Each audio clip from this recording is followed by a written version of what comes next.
Hello, Nellen.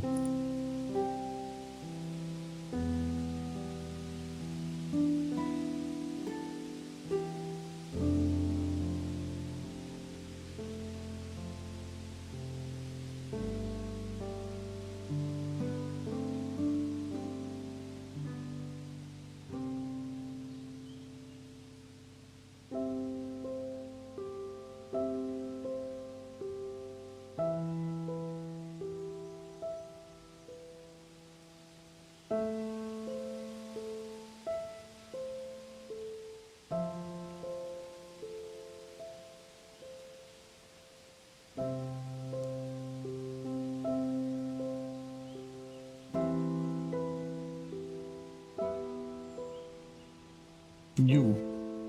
Me. Go through the onesies. Well, There's so many onesies. I had a root vegetable based beer last time, so the beet one was actually pretty good. Yeah, I don't. It definitely looked like a beer that probably would be good, but you wouldn't want to have it anything other than your mouth. Yes, and it did have the same effect as eating beets. Scared me a bit, and I remembered. Oh, right, the beet beer. Beet beer giving you beet toots. Beet toot. Anybody who's eaten beets knows what the beet toots are. It's like when you eat asparagus, you expect one thing. You gotta expect another thing when you eat beets. Mm-hmm. I do like beets. Beets, and You just ground them up, put it with some alcohol. Yeah, Just eat everything you like. You don't have to chew. Just mix beet juice in with beer, but it's good. Good for your heart. I like beets. Beets is a vegetable I could eat more of.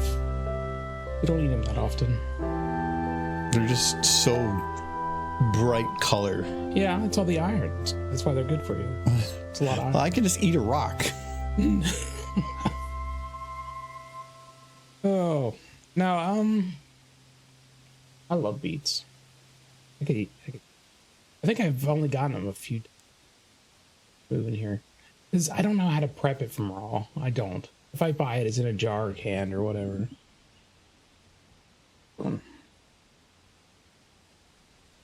Everybody hear a noise? Oh, the third microphone. Yeah. Sorry if that made a weird noise.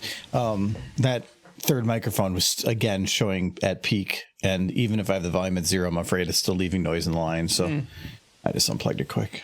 But it's usually it causes a little bit of feedback when you do. There's a lot of iron in beets. It's what gives them their red color. The reason our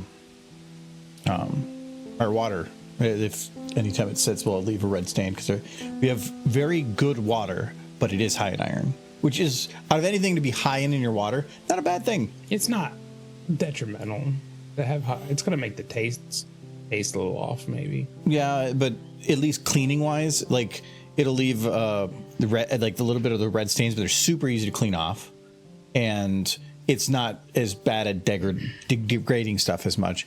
So much of the other ones, like the scum that you get from some really, really bad hard waters, I don't like that. But yeah. It's just, we just have a little bit of iron. And when I was talking to like one of the water guys, he was saying like, you don't even need a water softener. You can just put a filter on your line. And that would be way easier. Instead of buying salt every time and going through that rigmarole crap, you can just get an inline filter for iron, and it probably would make our water perfect. I thought about it, but it's still kind of pricey. I feel like I just made it so that Nolan can never have beets again. Apparently he's supposed to stay away from iron in his diet. Which means like all leafy greens, like kale and collard greens, that's all high in iron too. I feel like I'm giving you information and just destroying your diet. I think I might have found about what the upper limit of putting whiskey in your Coke is. Yeah? You're also a great start. I didn't realize how much to pour in. I kind of forgot about it. And I'm like, I think I put in a little too much. And then I'm like, it's still okay. But it's like anything more than this, probably start getting like too much. And that's why they always said eating liver is healthy, is because that's super high in iron. Though I haven't eaten liver and onions. And you know what happens if you eat a ton of iron? You become a superhero around iron. Yeah. You become Iron Man. I was going to go with Liver Man. Liver Man? Liver Man. You just smell of liver and onions as you walk through streets. No, that's called a brony. Yeah. They're superheroes. Liver and onions is good sometimes, but I feel like you two probably wouldn't really want to eat it. Or you'd be angry at me for bringing it in. Like my little liverwurst sandwiches. Yeah, if you do like liver and onion, like with the cheese sandwiches. I love those. Yes, but we're going to have to just put you in the shed. We're all going to eat them. We're all going to suffer equally. No, I will put a blowtorch up my nose. I don't want to smell that. Nose hair. I did order for the fire pit a small little like it looks like a pen light, but it's a small little blue butane torch for a fire pit, because that might be a little easier, because those little like clicky things don't work for shit. Yeah, but you never have to go and actually get anything. No, the electric one, you just put a piece of paper in there. No, the electric one is super difficult for that. It's amazing for candles. The best thing I've ever had for lighting candles, because it goes right over the wick. So there's this, like, Giz got me these. It's an electric big trip fire starter with these little like electrodes, and it just makes electricity between it, and you can use it for lighting things on fire. For lighting candles, best thing I've ever had, because otherwise you have to like pick it up and put it sideways to get the flame in or something, and it's really annoying. But the electric one, you can just go straight in and it goes right around the wick. Perfect. Yeah. Amazing. Love it for that. For a fire pit though, it's not good at getting things started like that. Well, you could stick a piece of paper in between. You would still have to stick it in there and kind of go back and forth for a little while to try to get it started, but then you'd have to hold it to get it close enough or something, and the fire would be very small.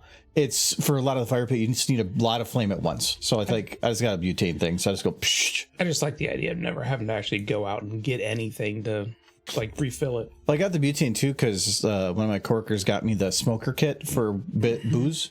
Yeah. And it came with a butane torch, but no butane. I'm like, well, wait, I don't want to use that butane torch for the fire pit because it's kind of made for other stuff. But I'm like, I can get a little one like that. Yeah. So this is good. I love liver and onions, but Nolan and I have high iron. Are you magnetic? But like Nolan, I have to avoid high iron foods. I never heard anybody having to avoid iron. I think they're magnetic. Everybody has. Remember the magnetic kid? Yeah. The one that had like a plate stuck to his chest? I don't remember him, but I believe it was bullshit, like something or other, because that's what most of that stuff is. But yeah, you just guys are too magnetic. Yeah. I think that you have magnetic personalities. I think that was like, wasn't that something that happened in one of the X-Men movies? Like one guy had something with a lot of iron in it, or something? He was knocked out, and she injected him with a large amount of iron, which I think that they did the math to how much you would need to make as much iron as they had, and like he'd be dead if they injected that much iron into him. But yeah, they did that so then he could extract the iron from his blood, and then use it as a weapon. But even then, that it's one of those, like, remember in Star Wars where they had the lady turn the ship around and then used it as a weapon? Yeah, that was one of those moments for X-Men where it's like, wait, you can do that? Because that literally means that you could like flécher anybody. Yeah. Anybody you could walk through, maybe not enough to make a ball of iron out of, but you could literally micro bore pores through the entire body. Yeah, it wouldn't be good for anyone. Yeah. If he can do that, it's like, even if it didn't immediately kill them, they would be in horrible. Well, they would also have horrible iron deficiency, so they became anemic. Yeah, extremely anemic. Yeah, and they probably would suffer very slow blood loss, and probably could do it at any point to anyone, and they wouldn't even know what's going on until like it's too late. Yeah. So like he basically was given the powers of a perfect killer, but nope. Only for that one scene. I guess it has to be a certain amount because he could recognize that there was a high amount of iron in this. But you could feel it probably, but that'd be way too much then. I mean, if you had a suppository, sure. Yeah. But not an injection. It was a cool scene, but it definitely called into questions a lot of what his powers are capable of. Because he basically was the most powerful hero. He was the most powerful mutant, yeah. Yeah. Short of maybe Xavier. But Xavier's powers lied elsewhere, and he didn't know. One of the things Magneto was always pissed off about is he kind of recognized Xavier was stronger than him, but Xavier held back on what he was capable of. He could basically just take over people's minds and make them do whatever. That was with Deadpool and Wolverine. That was what was kind of fun about that. Yeah, is seeing like not alternate universe, I guess, Xavier, but like the twin of. Yeah. And like it's always fun seeing somebody that can do stuff like that in the movies, and they did a really good job on showing it. Yeah. I thought it was really fun. She basically had Xavier's powers, but none of the restraint. Yeah, and she had been training it in such a way for years of unrestrained in an environment that didn't matter. Like, yeah, she was probably the most powerful mutant at that moment. Yeah. She only like lost because of her other things she was trying to do and wanted to do. Medical location isn't less that allows too much iron in the blood can cause organ issues. So you just have a condition that if you take in too much, your body holds too much. That makes sense. There are two versions. One is constant issue. The other can be mitigated by just donating blood every now and then. Oh, okay. I mean that helps.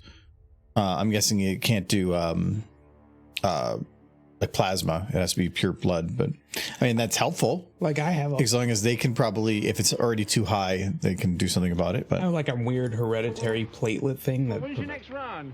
Thursday. I think I can still do plasma, but not blood. I've been considering doing plasma. My problem with that is, even if it's on my way home and it's like an hour, there's too many days of the week that I'm already got stuff going on that I only have a few other nights, and I wouldn't want to like take that time. And it's not like you're not a little anemic after losing a liter of blood. No, that's donating blood. If you're doing plasma, it's just you're dehydrated. You have to drink a lot of water, and I'm already bad about that. The pay is pretty decent. And especially the more you do it, you can usually start building up certain rewards at certain places that start, and they might have bonuses during certain points that they'll like drastically increase the pay.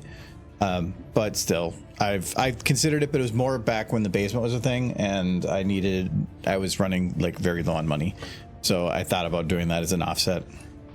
I feel like my blood condition, basically, if somebody was to receive my blood, it probably wouldn't hurt them.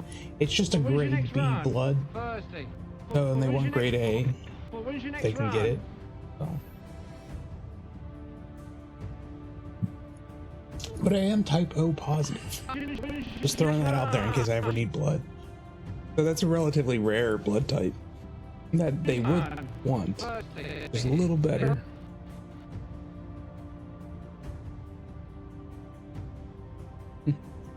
And so if you need blood, I'm your guy.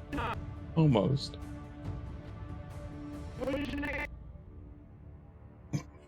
Just means if I ever need blood, I can only ever get it from other O positive people. This is a bummer.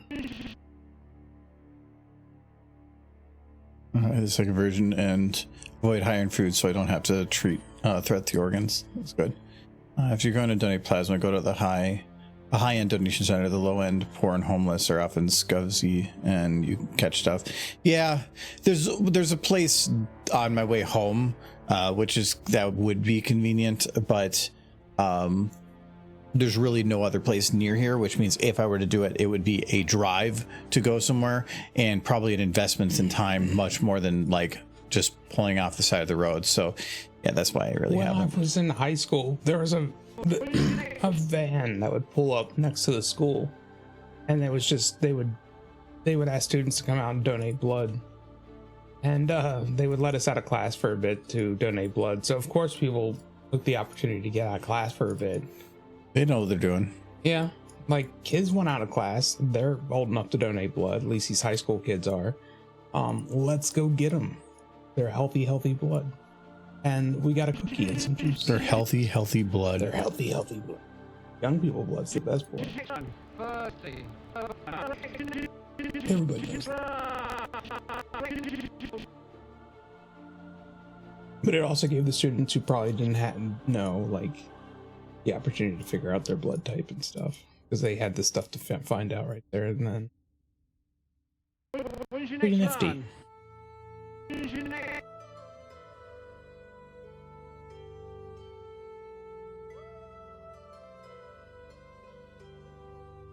I don't know if anybody else experienced stuff like that, but it makes sense, really, now that I'm talking.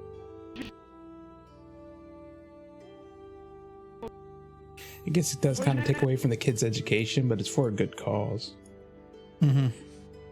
And it's not like it's an all-day thing. It's just a quick thing, and it also teaches kid to be philanthropic.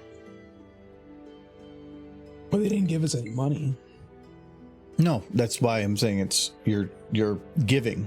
Yeah. It teaches them to give without receiving. Yeah. Well, we got a cookie. And we got... And you got out of class. Yeah. So that was enough for most kids, just getting out of class. And a cookie. And a cookie. And some juice. Yeah, they're usually pretty good cookies. I remember being a sugar cookie. When's your next? Yeah, that makes sense. When's your next run? And a fancy When's your cookie. next Didn't even run? have chocolate chips in it. Could have been at least oatmeal raisin. Those. Not when you're a kid. Even when I was a kid, I liked oatmeal raisin. Yeah, because you're weird and effed up. Not a big chocolate chip guy. Never have been.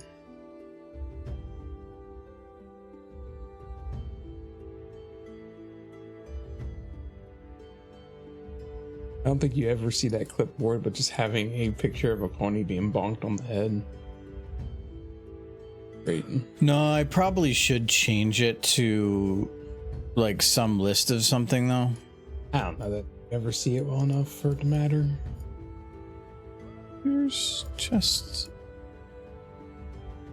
Ooh. Oh, it was on it, okay.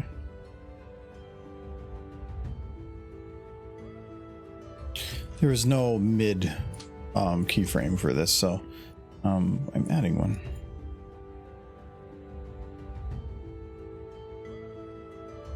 I used to have blood donation centers just call me up when they found out I was O positive all the time. Be like, have you considered donating more blood? Because they go after those O positive people. There was the guy, I think he was called the guy with the golden arm, because he had a specific genetic abnormality in his blood or something that was a lifesaver for women having children to prevent issues. Yeah. And I think they say that he has saved like tens of thousands of babies with his blood. Yeah. And he was donating for like 30 years. And he would go in as much as he could. And he ended up winning some award. And on his last donation, where the doctor was saying, you can't do this anymore, and he was like 70 or something, there was a bunch of mothers with their children that had been saved because of him that were there to like say thank you and stuff. I wonder what the abnormality was, and if whether they can replicate it in a lab just to keep getting that advantage. Because like having him be the one source for a medical miracle. That's a movie.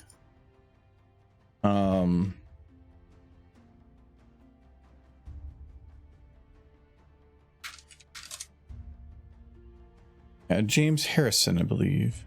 Was the man with the golden arm. There's a blood plasma donor in Australia whose plasma contains antibodies against RHD, which are used in making treatment for rhesus disease. One of the founding donors, he regularly donated until on May 11th, 2018, he made his 1,173rd donation. His last as Australian policy prohibits blood donations past the age of 81. So yeah, I can't remember how many he ended up saying. He got paid well. No, they're all donated. No, that's anemic all the time.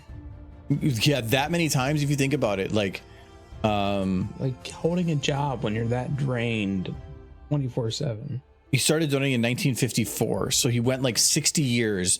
And if 60 years like that, they're talking like, yeah, it had to be multiple donations a week. Yeah, it's pretty crazy. On True Starfire.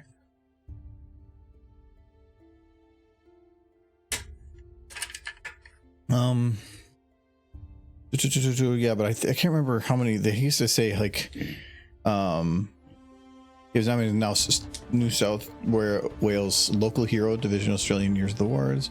I thought there was a thing about how many babies he had potentially saved. I just wonder if he's still alive too. Yeah, he's 87.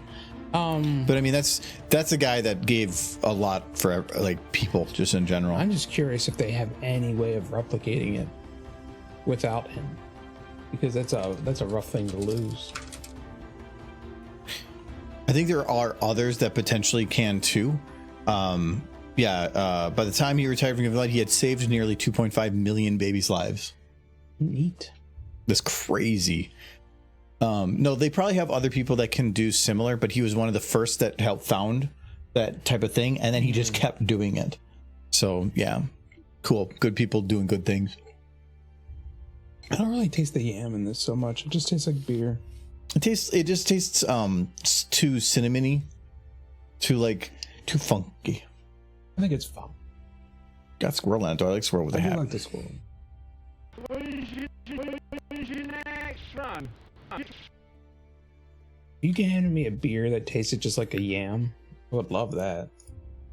Like, I love sweet potato.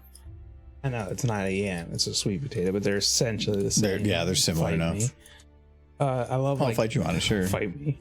I do love like sweet potato chips and sweet potato fries and stuff like that.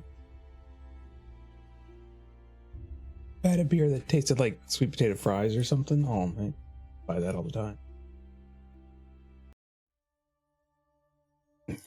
Those sweet potatoes and potatoes are very different as far as taste. You put different things with them. Like French fries, you get ketchup. Sweet potato fries, it's generally like butter and cinnamon. What's your next run? Or like topped with marshmallow or something. When's your next run? Very different for sharing a common name.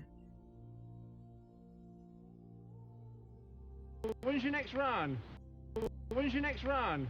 When's your next run? This has been Potato When's your Talk. next run?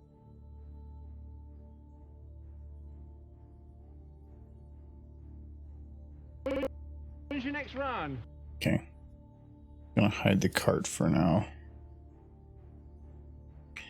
So I turned the calendar for October for the pony calendar. Is it Halloween? It's all Halloween. Is it Fluttershy doing something cool? C5 characters being. Oh. Well, then it's all dead horses. Yeah. That's appropriate, seeing as they're all getting put to sleep at the end of the. So wait, because G4 had a legitimate ending, they get to live forever. Yes. But because G5 was canceled, Yeah. they're just murdered. It's kind of one of those things where if a celebrity dies and they don't tell you what happened, you know it's something bad. When's your next run? And that's what happened to the G5 When's your character. next run? That's what they're on your cart. It is Nightmare Night month. Normally we do like, I wouldn't call it spooky games, but we try to pick some kind of spooky games during the October, but we're kind of in the middle of a Disco Elysium and I don't want to like delay that by a month. So probably gonna let's go there. Probably gonna just continue with that. About that. I was thinking if they do another generation, I would like to see them continue it in this universe of Pony. But if they ever bring up Sunny and her friends, it's pretty much just going to be a footnote of the ones who almost did it, the ones who almost succeeded in, like, restoring things. But it was temporary. Which, I mean, technically the G4 characters failed too in the end. Saying that the G5 characters, what they succeeded in was temporary, shouldn't be that surprising. Because they never did resolve, like the whole thing with the Earth, Pegasus, and Unicorn crystals. They were supposed to exist as kind of a tap on magic that Twilight created. So their destruction would actually be beneficial to Equestria because it would mean that magic would be restored permanently. I think the whole concept of G5 though just is stupid. That story bit makes no sense. It's just like, because all it does is take G4 and then say, yep, look how happy of an ending was, but it wasn't. Like it immediately went to chaos. Like that just takes away from the goodness of 4. It didn't immediately go into chaos. There was like a whole thing that After 1,000 years of peace with Celestia, it took what, 5 years? No, it at the end of G4 with them older. It was about then when Opaline showed up. And she was another alicorn whose Pony started to gravitate towards. That wasn't Twilight, because Twilight had just shown up, and now here's another alicorn that could take. No, it had been like 40 years. Yeah, but still, in the length of things, people still remembered Celestia as the other ruler who was better than Twilight, I guess. But where's Celestia? I don't know. She couldn't come back and be like, I endorse the purple horse. They disappeared, best I can tell. And Opaline basically started, basically had a rhetoric where that unicorns were better than the other races. And it created divisions, which eventually led to race wars under Twilight. And it got so bad in the storms, I guess Wendigos, they never say Wendigos, they just say storms. Got so bad and so many ponies died in the fighting that the only way to stop the fighting was to create an ultimatum. And that was if ponies couldn't get along, then they would lose their magic. So her and the other main 6 created the crystals using the elements of harmony and some magic manipulation on Twilight's part. So they kind of forced the elements of harmony to create these things. When's your next run? To basically say, get along or else. Yeah, but Earth ponies don't care. Earth ponies still had magic. That's how they made food. Which means that she was going to starve her citizens. It was an ultimatum, yeah. Yeah, but that is a horrible ultimatum. That is going to lose you votes. I didn't vote for you. Yeah. And basically the ponies said, oh, okay. And they started getting along again with this ultimatum hanging over their heads. And Yeah, but it feels like threatening your people yeah. to do something doesn't work out well, ever. No, it didn't in the long run. It never does. That's how, basically, with her friend's help, she was able to maintain a tenuous harmony. It's not harmony. They were getting along. They weren't getting along. They still hated each other. They were just afraid to show it. Yes. And that's not a harmony. So with the help of her friends, she was able to maintain order, I guess. With their help and the crystals basically being like, be friends or else. But when her friends died, everything started to fall apart again immediately. Let's talk about 40 years after 1,000 years of peace is not impressive. It's not. No, that's why I don't like it, because it takes all the positivity of Gen 4 and throws it in the trash. Twilight could not do it without her friends. And it's not even that. She could barely do it with them. Yeah. Which is why it makes all of them from Gen 4 look like trash. So all it is shitting on a legacy. I don't know that they're trash. They just weren't ready. No, it's not that. It still is. They could have done anything else, but instead they just made it look like they all messed up horribly and died in vain. Well, they died old. Most. Yeah, without actually succeeding at solving anything. It's kind of. It was never concrete, but it was kind of implied that It needs a retcon. Twilight got into a war directly with Opaline. And in that war, along with Lustradon's help, they managed to create a barrier around Equestria that could keep Opaline out. But at some point or other, Opaline managed to banish Twilight to the moon, where Twilight was, but they only barely mentioned it in one of the Make Your Mark episodes. Like they hinted at it, rather. The Opaline was forced out of Equestria via the barrier that Twilight and Lustradon created. And the only time they mentioned Lustradon was Elder Flower, if you read into her mad ramblings. She brings up Lustradon and the creation of the barrier, along with Twilight. And she refers to them as bats, which is crazy, but yeah.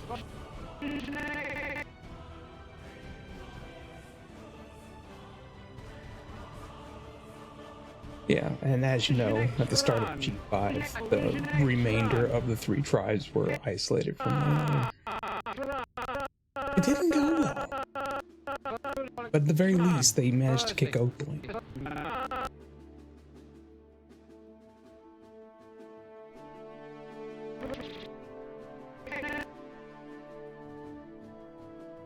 So essentially, Opaline is Boris Yeltsin. What's his name? The guy that pushed Brexit and then was like, oops, yeet. Well, she basically just started a race war between unicorns and the other races. When's your next run? Thursday. Like, Equestria was always kind of on the border. I think in the second to the last episode, it didn't take much for Chrysalis, Tyrek, and Cozy Glow to basically push the races against. Though I do still love the scene of the Pegasi closing off the sky with the clouds, because I just started getting Fallout Equestria references hard. So the harmony between the three races was incredibly tenuous at best. Celestia had managed to maintain it, When's your next run? which really hats off to her, because apparently it crumbled at the slightest nudging. Twilight wasn't able to maintain it for more than 40 years. And it probably was less than that because let's say things started going to hell when they were in their late 50s. They probably were in their mid to late 20s by the time it happened. Yeah. So that would probably be less than 40, probably be closer to 30. It was probably closer, I think they were like in their 40s when the series ended. So Okay, so it'd be like 20 years. like 25. She's trash. And that's the legacy she now has. So do you think it's fair that her legacy is that? I think it makes for an interesting story. So you want the horses to suffer. They did. All the cute mares died. All the cute mares were sad. All the cute mares that you have plushes of are just they're just unmarked graves now. I do love the line Discord. Cool mares. Cool mares, I know. But I love the line Discord game in the IDW comics where he's watching Fluttershy's recording saying that like ponies should have their individualism and magic, and he just looks back and he goes, she recorded this before it got really bad. Like, it got so bad. Twilight's reign was a failure. Yeah, that's why. Is it really that good thing of a thing that all the series is her learning lessons, and then the final lesson is that it doesn't mean shit because you're gonna fail? She couldn't do it without her friends, period. And she could barely do it with them. You're right. So yeah, I don't like that the final lesson is that everything you learned meant nothing. Friendship is important, but friendship became a reliability detriment. Celestia never had to deal with another Alicorn showing up. Because she didn't have friends. She didn't. Celestia was more than had friends. The entirety of Equestria saw her as a mother figure. Yes, and which is not a friend.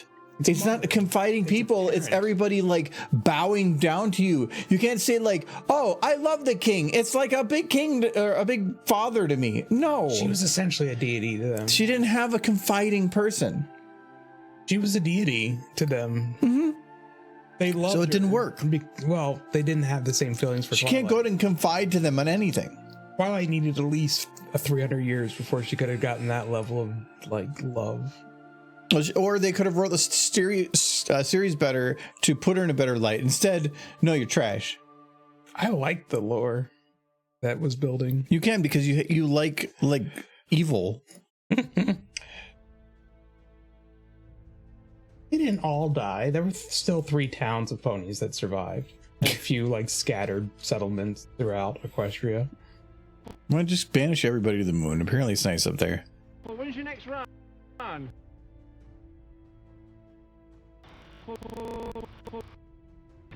There's something appealing about the ponies and tragedy. Well, when's your next? It was Fallout Equestria level. A tragedy was what. That's why you liked it. To fell on the show proper. A little bit.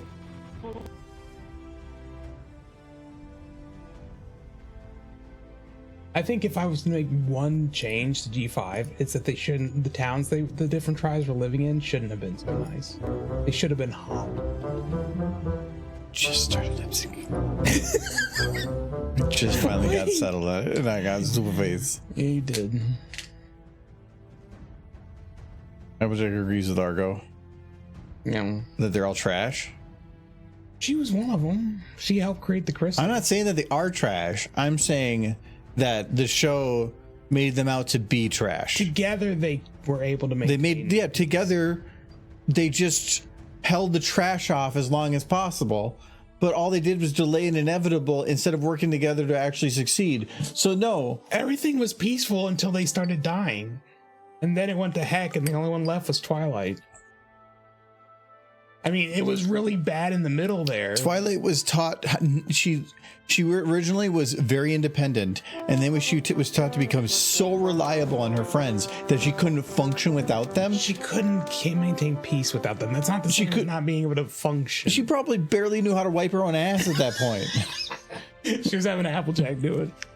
Yeah, they all just had to get together and just do ass wiping parties or something. So cool.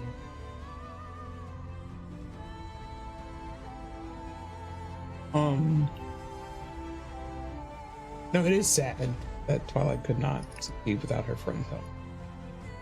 And that they had to go to such lengths just to maintain peace in Equestria. But even then, if she was ruling, but it says that she only got to see her friends really like once a month at that point. yeah, she was probably seeing him a lot when the fighting was going on. Well, yeah, because they all just locked themselves in a room and went la la la la la. If Opaline had never showed up, it probably wouldn't have gotten as bad as it. Oh, so what you're saying is Opaline wasn't the cause. It would have failed anyway. Oh, no. I'm saying Opaline, it would have succeeded without Opaline's interference. No, you said it wouldn't have been as bad as it got. That is not the same as succeeding. Those are very different things. The war would have never happened without Opaline. He was the one who was the trigger for the race war. Well, when the super edgy OC comes in and you're like, whoa, wow, she's cool. And I give her my vote. That's why Opaline's like end in G5 where she just gets locked up in that tree is so like climactic. She was the big bad. And they kind of made her just this like shut in who talks to herself. The comics made her out to be like this horrible big bad that caused the end of Equestria, and then they just like you just see her in curlers sitting in her throne room.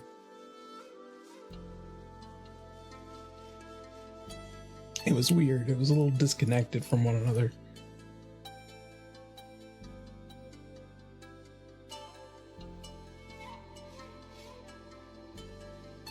Oh well. We're never going to see the resolution of that story, so. Yeah, but nonetheless, it's still just a tarnished history. Yeah. Even if they did like try to fix it in some way. Sunny was supposed to. Yeah, but that still like, makes it no matter what that Twilight did a crap job. You know what she should have done is had Derpy be the prince of Equestria. That would have been a successful princess. So Derpy could rely on her friends. Oh wait, No, Derpy would. she had even less friends. Wow, everyone was Derpy's friend. Everybody's Derpy's friend is what you call a whore. Wow. Rude. It is. It is not. It's like when like she's everybody's So what are you friend. trying to say? That Twilight and all her friends were just making out all the time? 'Cause they were her friends? With Derpies? Well, maybe Derpy could join. I don't know. See?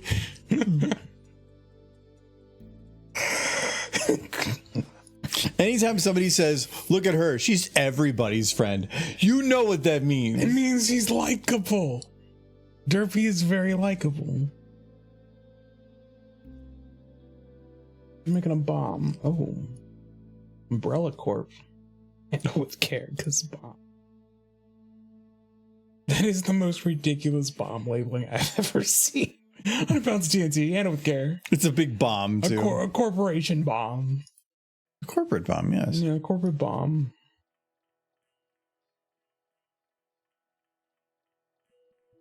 I don't think I have Bad. like writing in that format. I thought I did it at some point. The spray paint type. The stencil. I think that's called Yeah. a stencil. But Yeah, these I for think- spray painting. yeah, it'd probably be under S's, I think. No, we usually give it some weird name, and it wouldn't come by default. I would have had to add it. It's definitely stenciled. I remember those in school. Taught us how to write our letters.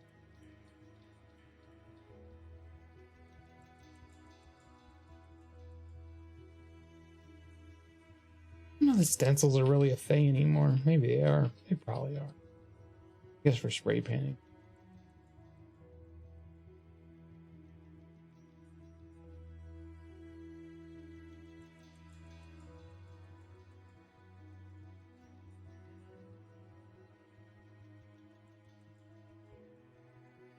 They got a lot of different ones.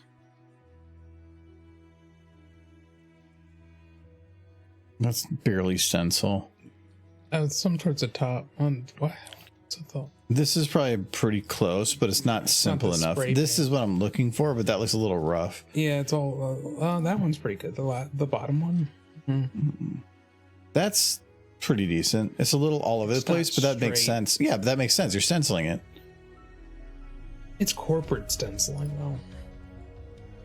Trying to keep it straight. I think that bottom one makes more sense. D-Day stencil. No, because it makes lowercase for. Well, I guess you could probably still do all over uppercase. I like the all over.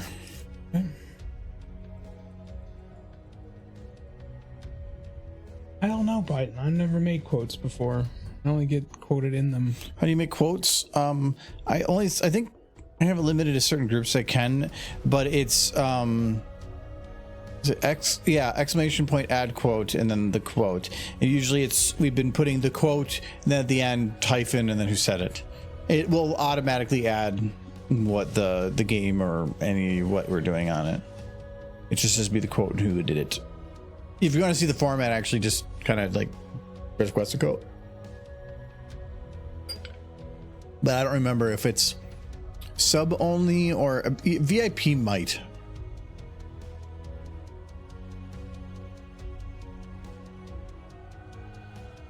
Okay, what was that called? Stencil. Usually Adobe pops it right up on here once you got it installed. Yep.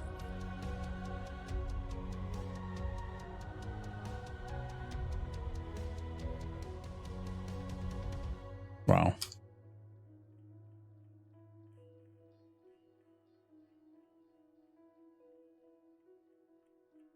Twilight's Legacy. Like, I found a new way to preserve friendship. Pull at the A-bomb. Friendship or else.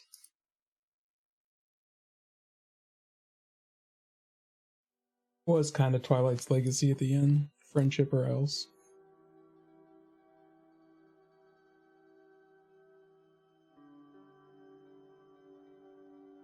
We all want to be friends because that would be good for Equestria. We don't want to be friends. Okay, it's not an option. Be friends. I asked you nicely. Now I'm going to force it. Yes. Which is what happened. That means we never had any option to begin with. Exactly. Yes, now you understand.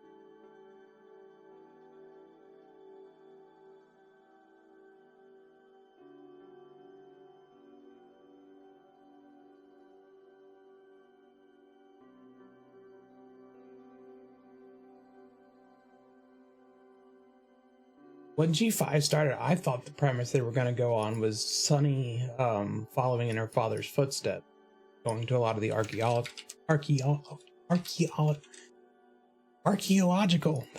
sites that he went to, kind of trace his steps, and then she would discover things about old Equestria as she went. But that would have only been fun. We would have learned things, but instead, got what we got.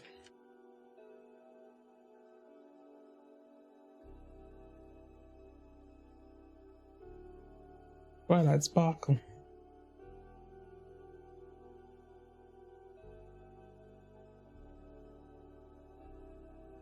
Good to see if that actually works or not. That was the only reason in the movie her father knew anything about the main six was he was an archaeologist.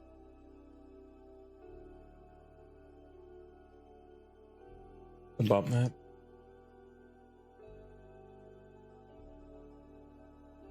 I don't know where the other. Oh, there it is. Handle with care. Do not open. Okay. No, it means I can make it work, but I had to shrink it a little bit.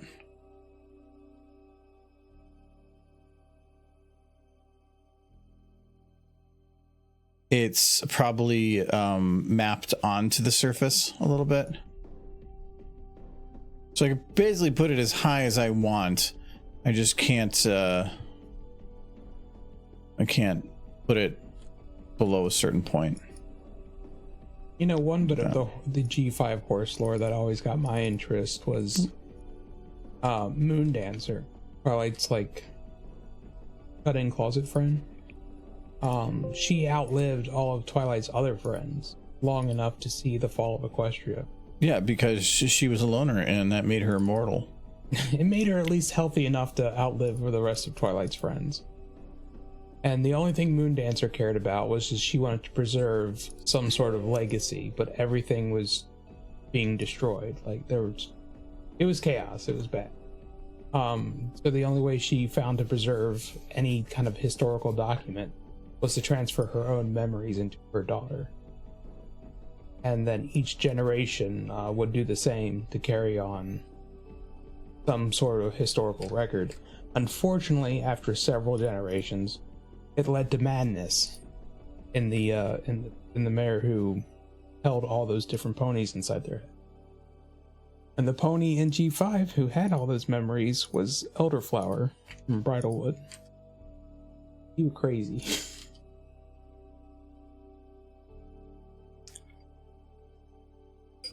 I love her being insane.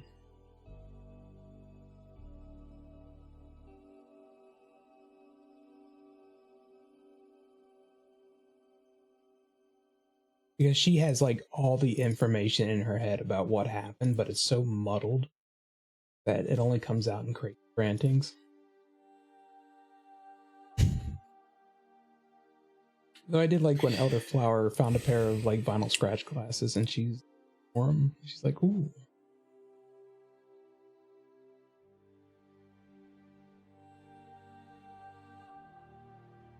Yeah, oh wait, no, wait, is add quote add space or space quote add? I can't remember the whole thing.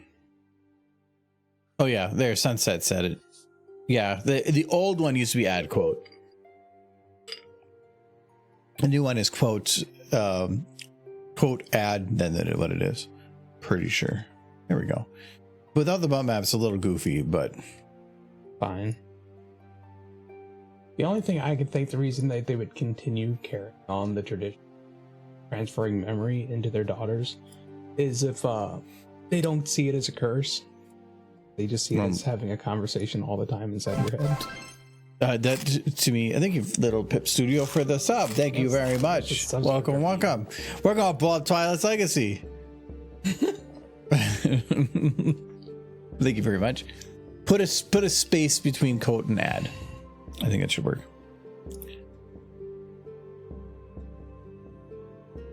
It's Derpy with a Y. Derpies isn't.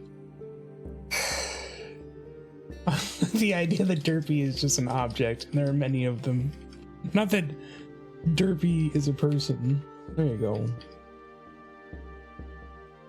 It worked. You got it. Took a few tries. I couldn't remember how the hell to do it.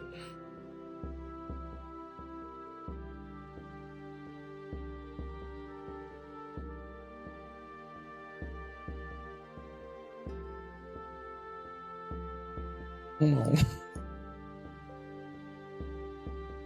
Be Opaline.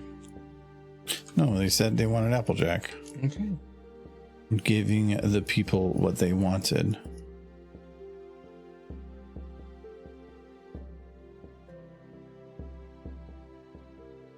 Considering what Opaline accomplished in the destruction of Equestria, the fact that her end was so really disappointing. Oh, she deserved more for all the evil things she did? It needed to be a little grander than suddenly you're stuck in a tree. It's demeaning. She nearly killed all ponies in Equestria. Her actions nearly resulted in the deaths of every pony in Equestria. The entirety of the Equestria's kingdom collapsed. And somehow the Pegasus could still figure out cell phones. Which makes no sense. which is why they should have all been living in hovels. Sort of G5, but got what we got. And it was cute.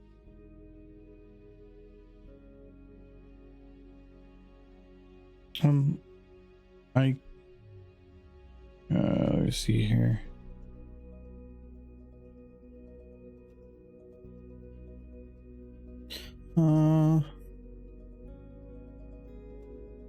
Okay, I can, but just I'm unsure why it's like that, so just yeah, okay. All right, she got the hammer, but she got to have the face for this.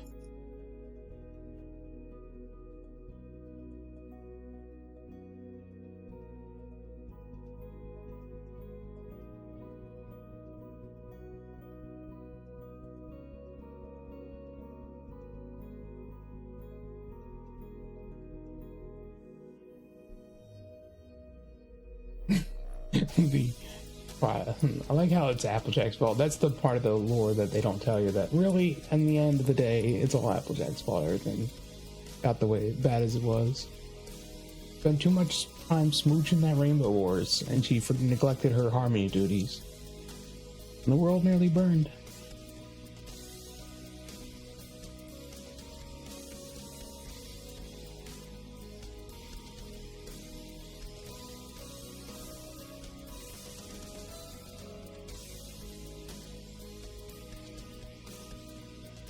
I don't think we've gotten to that many quotes yet, Biden. Maybe we have. Yeah, because he just posted one, I think, at work. Yeah. It's a lot of quotes. Just reading like, I won't do it. We'll do it.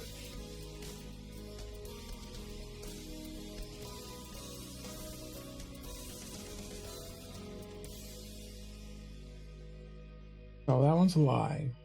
That one.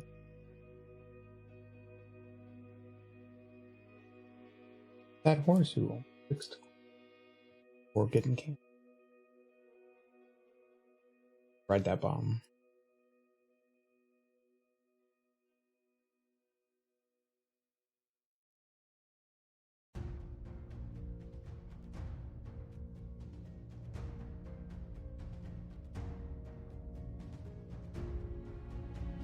I Kentucky Fry that mare.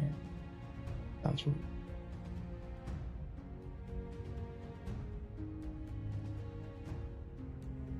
Goodness, my goodness, my goodness.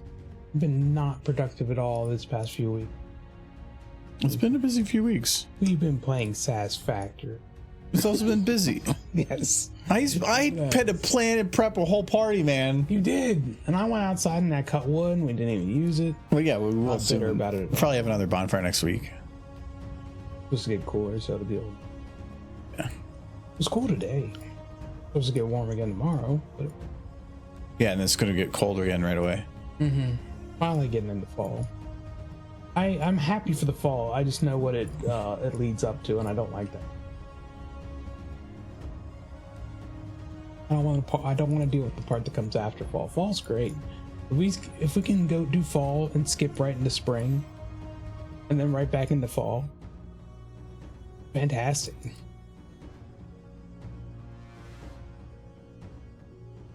Maybe a little bit of summer because I don't want to get too greedy.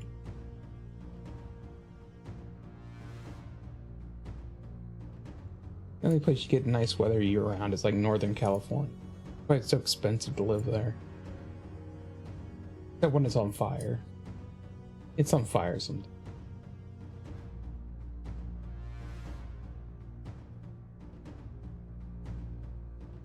I need to like organize these models. I can't see shit where anything is. She's got like no butt.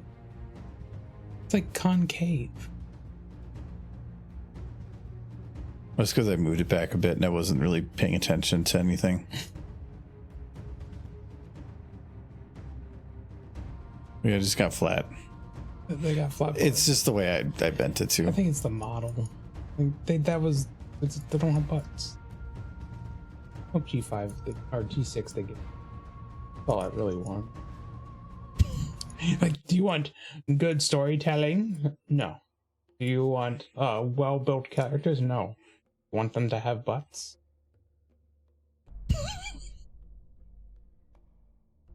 Emissions. What truly matters. Yeah, I'm the reason Hasbro got rid of them in the first place. They're cute.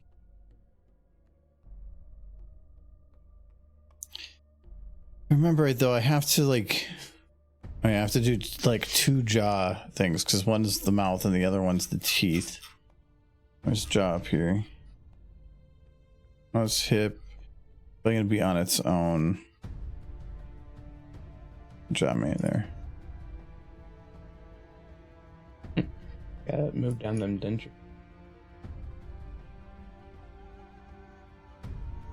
There we go. And then her eyes, I believe, are towards the bottom.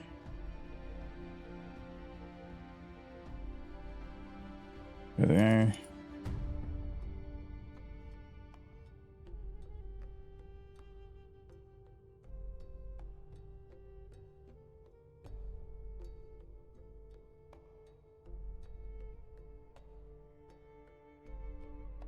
Actually, one of those eyes is kind of like drifting a little bit. She's doing a derpy. There we go. There we go. She's just kind of hang out. Mm-hmm. Well, that's. Well, I was kind of. What are you doing, best horse? Can't blame. It still does not look right. That's better. She looks cross-eyed. Okay, there you go, Michael. Perfect. There we go. I'm done. Did it. There we go. And there now.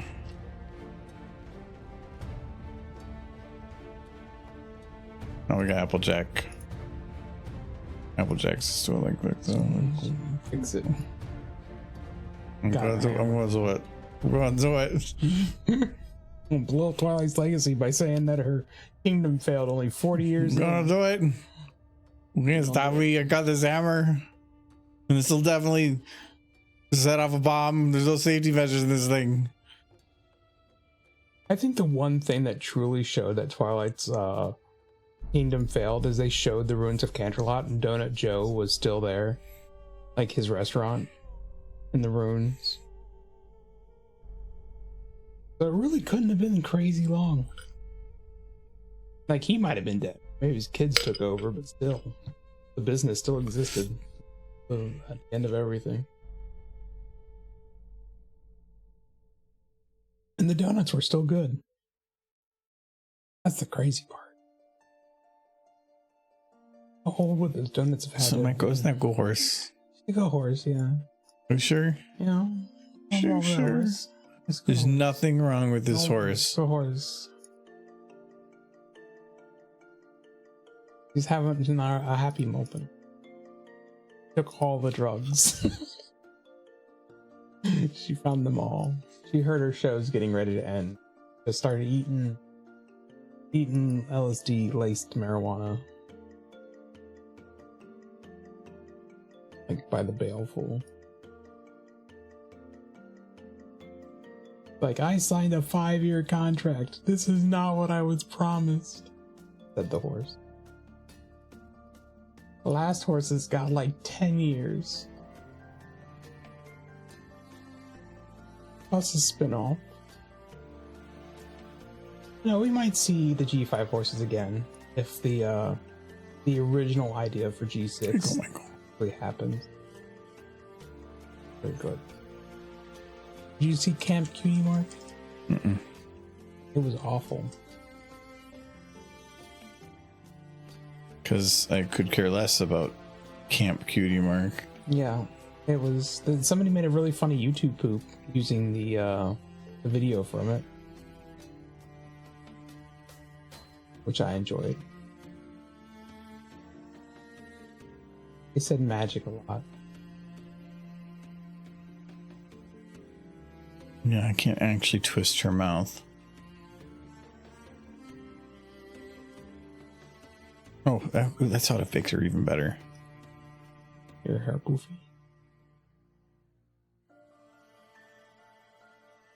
She's got her helmet on. Yay. So she's safe now. Well, that's good.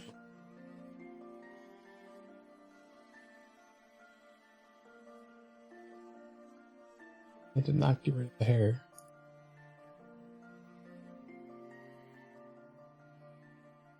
Oh, the YouTube poop. Yeah, Tridash made that. I had not remembered who made that YouTube poop, but I remember I enjoyed it. No, go get that horse. Like I saw you. You tried to fix stuff, but made it worse somehow. Like we spent our life keeping Opaline away, and you let her in. I saw that episode.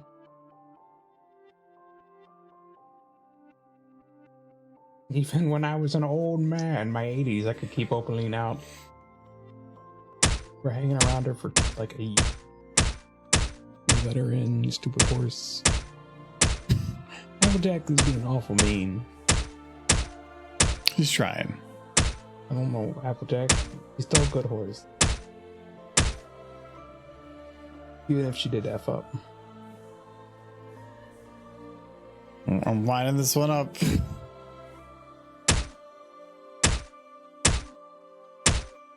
She doesn't know where she's aiming anymore.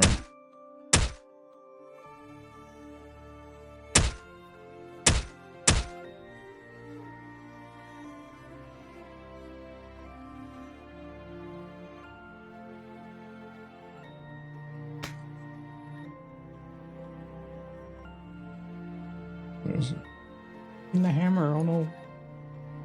So hungry. These arrows are not what I'm seeing. Talking about a high iron diet. Oh, there we go. Now I see what I'm seeing.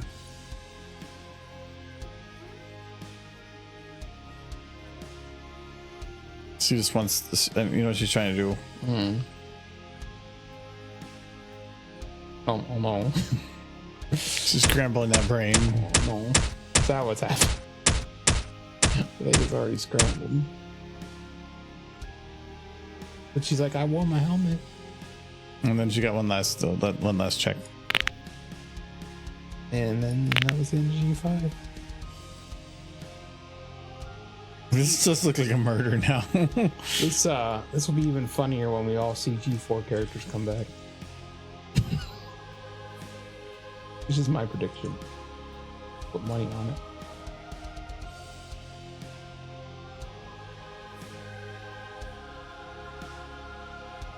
Because the merchandise for G4 characters has increased over the last few months.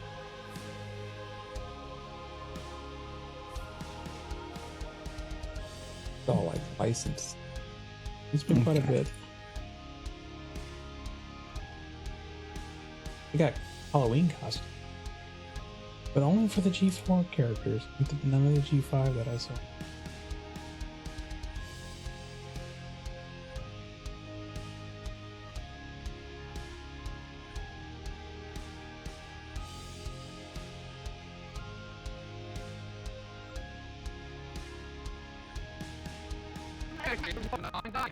There's other horses.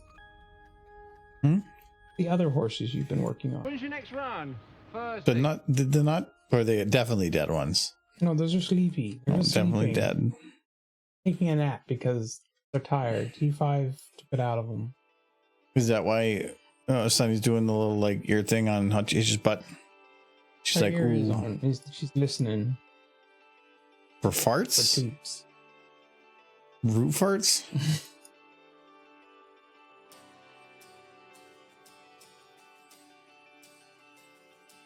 No, they're not dead. We've established this many times. He's wrong. They're dead. Oh. It's my cannon. No. What? I said no. Not allowed to kill the ponies. I didn't kill the ponies. They killed themselves. Hasbro killed They them. got depressed. I'm just showing it. They heard their show was canceled. They're fine. Especially Misty. All fine.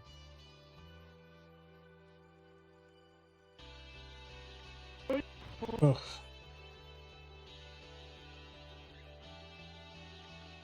All I know is that Camp Q Mark tells me that they are actively trying to figure out what Gen 6 is.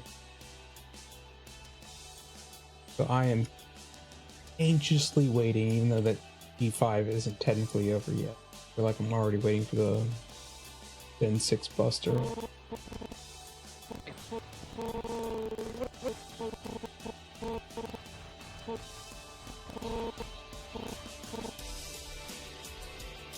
Okay, now back to this. At least there's not that many for John Cleese in terms of wording.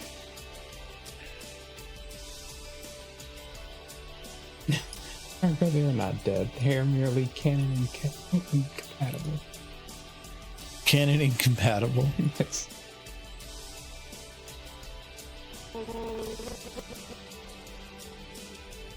We'll win. We'll win. It's so that's so quick.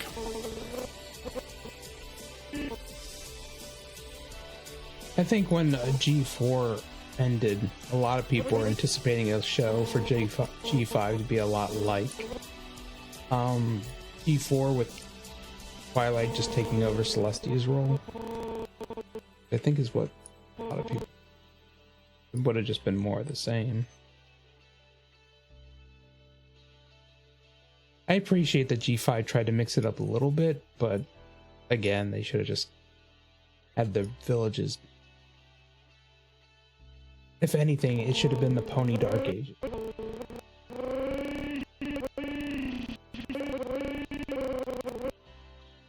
Somehow they figured out cell phones, like electric trolleys.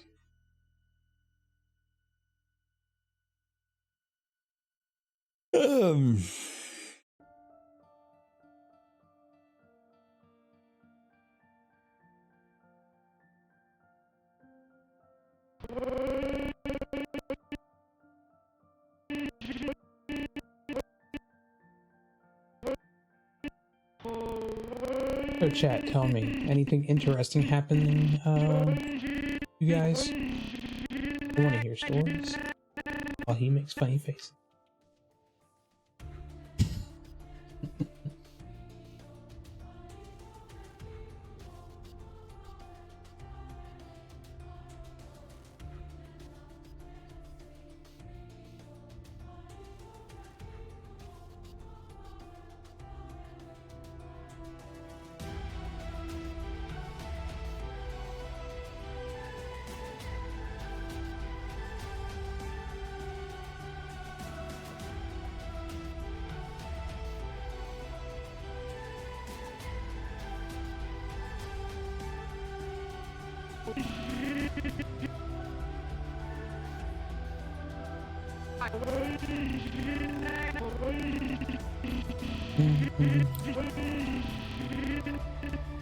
One thing that would talk about being a horse is how you're supposed to pick your nose with it.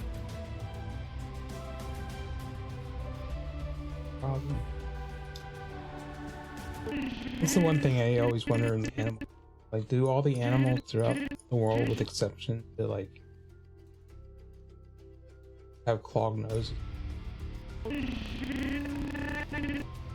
So it is also my understanding that the human nose is horrible compared to a lot of other creatures. We don't need a good one. Oh, well, no, it's the whole smashed-in face thing. Our sinuses are a mess. Like, there's a reason we can barely breathe through them unless we're constantly clearing them out. Our animals don't have that problem. They don't need it. Or we don't need it. No, we still use our nose for a lot of stuff. We don't use our nose for a lot of stuff, but we don't use it for the things that dogs do and other things do. Why not? What you're talking about is like, why do we not have the optimal of all traits in the animal kingdom? Why? Like, the vast majority of animals have muscles of some sort. Because it's all selective, just everything. So if it's deemed that that trait isn't needed, it's going to be not expressed. Yeah, we suck. Why would you really want better noses? Yes! For what? For not having to, like, clear it out all the freaking time. For, like, other animals don't have to, like, if you get a cold, it gets stuffed up. Because their sinuses are, like, upside down compared to most other creatures. Yeah. Where they actually drain properly. Don't be from a Kentucky state where genetics are a little bit weird. All humans, our sinuses don't drain properly in comparison to, like, horses don't have this problem. They have better noses than us, and they're cute, and they're boopable. All horses? All the girl horses. Stallions just choke on their snot all day.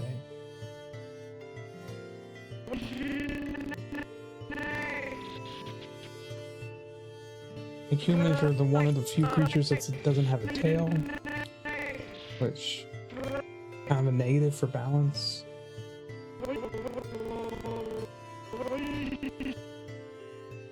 Like cats can just casually walk on a fence without having to care. I can barely do it like a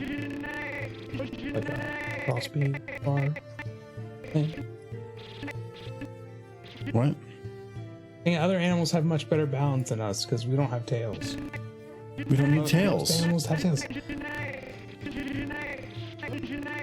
We're just defective. But they need the tails because they have like a long body. Mm-hmm. Tails are about weight distribution, but we stand straight up. Kangaroos stand up and they got big tails. Because they use theirs for like getting off their legs. It's not just for balance, it's for actual movement. Yeah, they leap like gods. Human legs are really messed up. You're just saying that because you're like pretty low on the genetic lottery For scale. animals who stand upright, most animals have the backwards knees, Yeah. which are way better designs. Like, if I cut this one tendon, I can never walk again. That is a defect. Then don't cut that tendon. I'm not gonna, but it breaks. Are you all going to the cut time. that tendon? No. Why? Why do you want to cut that tendon? I'm not. I'm just saying, if it tears, which happens to athletes all the time, you're just done. Wow, it's such an athlete you are. Yeah. You probably almost tore it just getting out of bed. Yeah, exactly. Right. Or just rolling over in bed. Broken we are. The human body is a mess. Like, our feet are just like evolution just decided, oh, we need to turn these hands into something so you can stand up taller. There, good enough. They're not good. We're a mess of good enough. Adapting to the moment. I want to be that. Big, fuzzy, functional nose. They have tails, but they're not used for balance. Used for spawning flies, which is super Yeah, which useful. means that you're like, wow, I got a lot of flies on my butt. You like flies on your butt? She doesn't. She got flies on her butt. She does not. Yeah, she does. She cleans. How? She showers. And how do you wash it? Wash what? Shower. No, how does she? Shower head. She scrubs it? It's How does she wash her butt? It's like a bidet kind of thing. We gotta dry it. Hair dry. That's what I do with my hair. What do they got like poopy on the They tail? can shake. I don't know. They got things, I'm sure. With detachable tails. Not detachable tails. Everybody's got detachable tails. You want to be an alien? I just want to be more functional than this crappy body. So you want to be a horse, but as smart as a horse? Or is that horse? No, I'm gonna be that horse smart. no. You're not giving me Regular good horse options. smart. Not giving me good options. I'm like, what do you want, Michael? And you're like, boom, That's boom. the only I thing- think he wants apple. It's the only thing humans got going for them is good brains. That's the only thing. That's a pretty big thing. It's a pretty big thing, yeah. It's what made us the dominant. It's the species on biggest Earth. thing. But I mean, the rest of us is just a mess. Dolphins are gonna conquer us.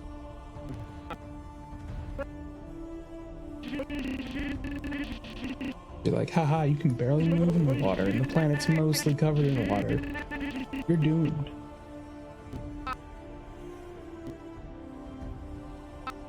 What that? Can't hold your breath for more than like 5 minutes? Ha ha ha ha. Brown. Run. Was that the premise of, When's your next run? what was it, When's your next run? Love, Death, and When's your Robots? The next second run? cat's got opposable thumbs, it was the end of humanity. I believe it. Run.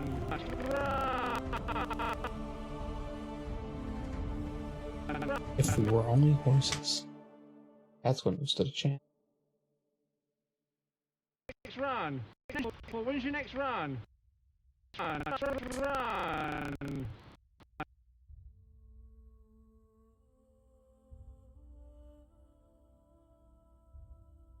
When's your next run?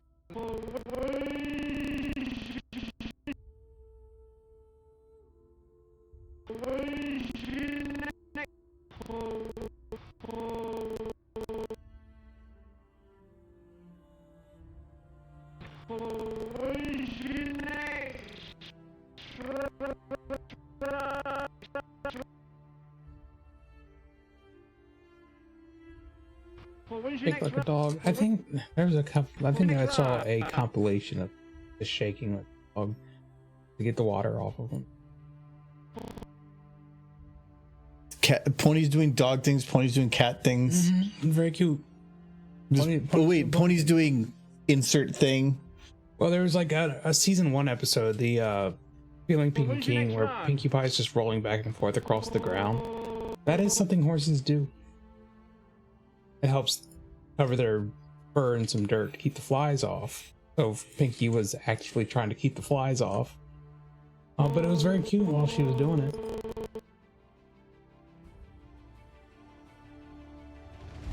Look at that cute corpse committing murder. Killing all those stallions. Wait, no, she killed him. A bad horse. Yeah. You gotta go to your room and write me a love letter. Which episode were they shaking like a dog to get the water off? Or I remember one with Applejack, and I remember Pinky did. And I think Twilight did it. So it's been a couple of episodes. I couldn't tell you which one. I just remember seeing a compilation.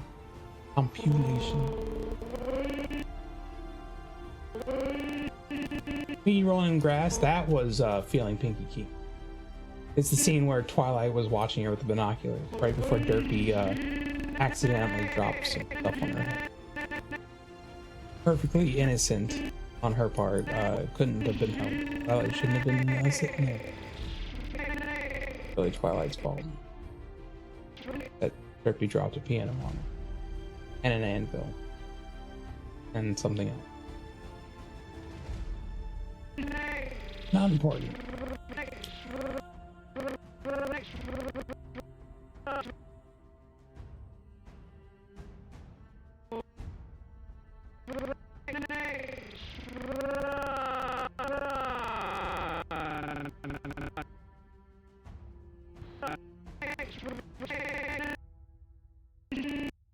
Season 1 was one of the best seasons, just because it was they acted more like horses in the first couple seasons. Because they're horses.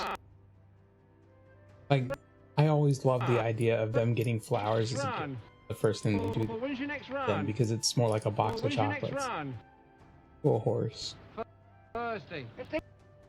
Because horse.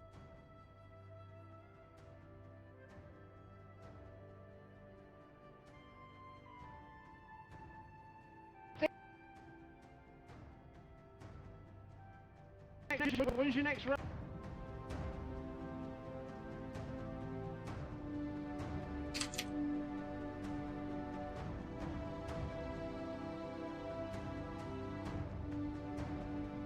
When's your next run?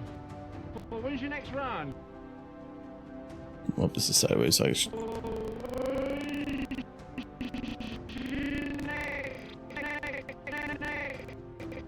this doesn't work from the side, though.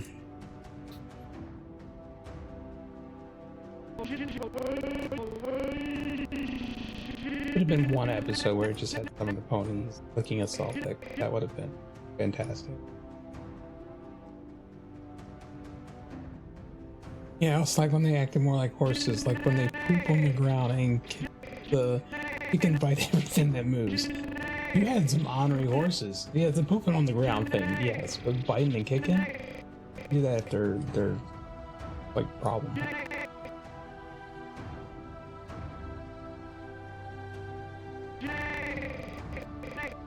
Get the shears out. Oh, if the extra bits make them on.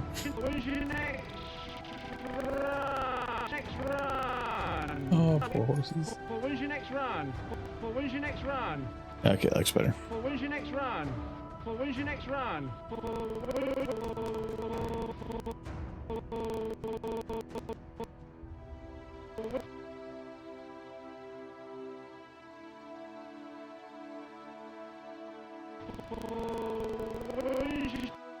When's your next run?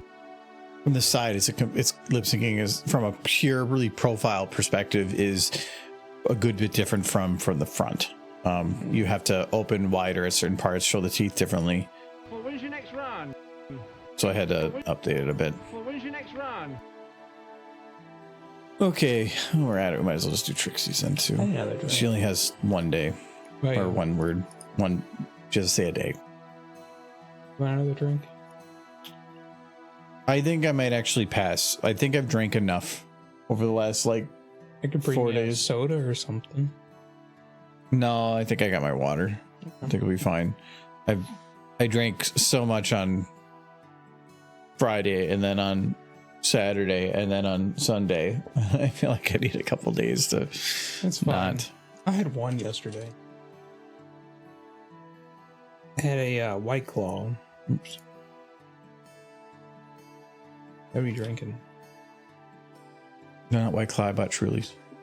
I had a White Claw yesterday. Oh, that was in there forever. It was like a blueberry one. Yeah, those I think are from like a fire pit like a month ago. Those don't go bad. It's fine. Oh yeah, it's fine. It was just out in the cooler for a while in like the water, so it probably just never stayed cold. Yeah, But I drank it. still, That was my one drink yesterday during the stream that went really well. no, it didn't. It did not. I thought for certain that as you progressed up or as characters got killed, they would get replaced with the other characters that you brought with you. No, But because I no. thought all the characters you had with you are in the multiple levels of the combat. No, they're not. The only time it changes is if somebody's dead at the end of one of the levels of combat. If they're dead at the end of that combat, then the next two come in to replace them, and only then. Wait, so you want it so that as soon as somebody dies, they're replaced? But that would be No. horrible. As soon as like that whole party dies, then the next group would come in. There'd be barely anybody left. How would you do that for 3 different groups? What do you mean? One group dies. If they all die, if it's a game over, then the next group comes in. Yeah, but all 3 groups are in the same combat, right? No. They're not. Because in the Final Fantasy VI ending, you're supposed to have 3 groups all fighting the boss at the same time. No. You get your starter group, and only one person gets moved up.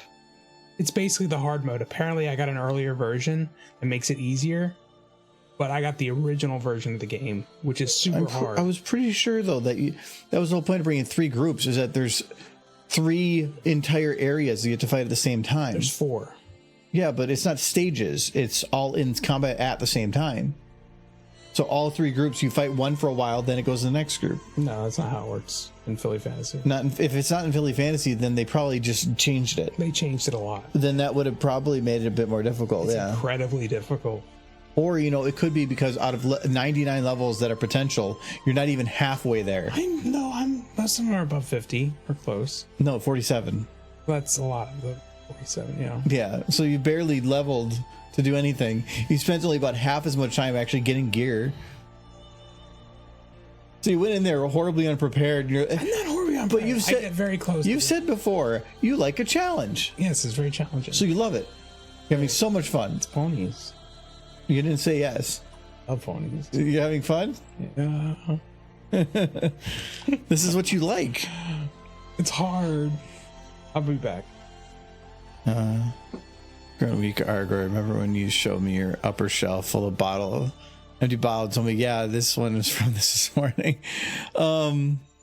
This is like up to you, man. No, it's not as much that. I just turned 40, so it's like I like drinking, but drinking that much all the time, it just feels draining, not just and plus I haven't been getting as much sleep as I probably should be because Satisfactory is addicting. So it's just been like, I don't want to drink. I'm kind of tired and kind of meh right now, so I don't want to like plow it and then make myself feel like even more tired.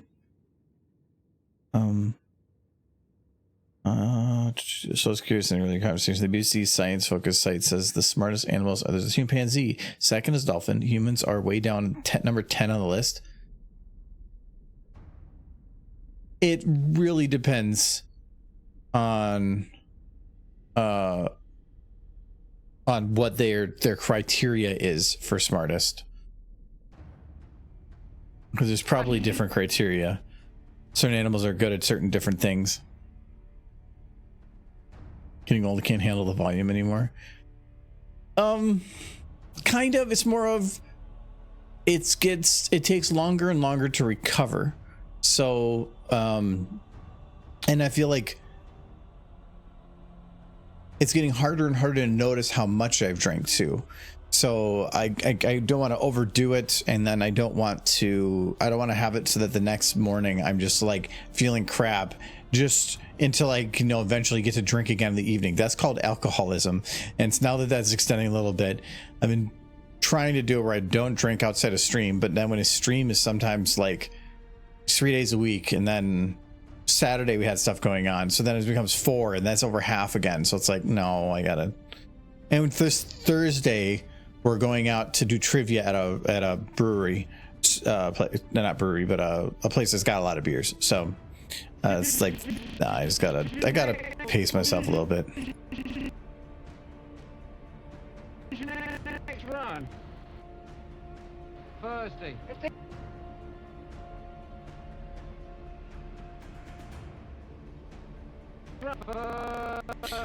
For my birthday though, I got a lot of booze and booze adjacent stuff. I got special glass stuff, some stuff for making smoked drinks.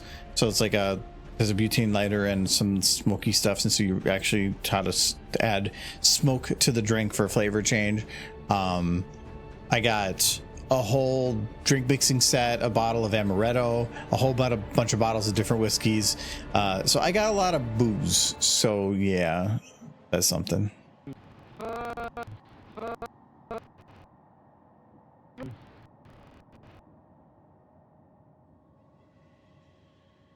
Oh, so we said it perfect. This one's got to be pretty detailed because it's only a single word. Plus they have better aim with their poop throwing. Most sites that I did see were often saying chimpanzee because they showed better in memory than humans. I wouldn't call that smarter though, because they're gonna maybe have better memory because in the environment that they're in, recognizing and doing certain things would probably be better for their mind to be optimized for. But being good at one task, that's like saying ChatGPT is smarter than a person because it's so good at one thing.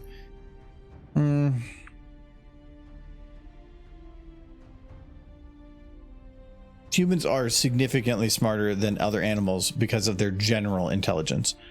Animals don't have very good general intelligence.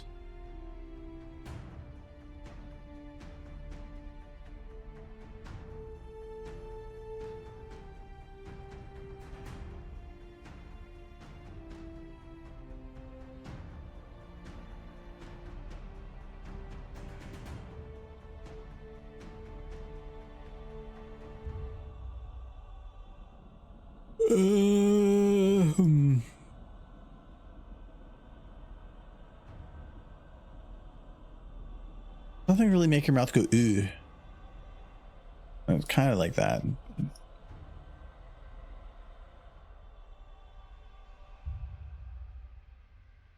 Get some marking from this side, so that helps.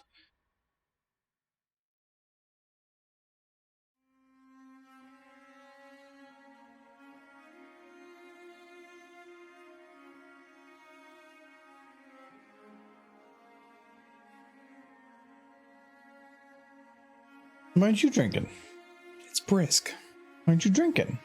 Because you're not. No. And that's the only way you live. You can drink. It's a social thing. Yeah, you're being social. Yeah, but you're not drinking. It's a social thing as long as it's shared. Yeah. No. I don't want to drink. He's fine. He'll get caffeine fix. What was I thinking? That peanut,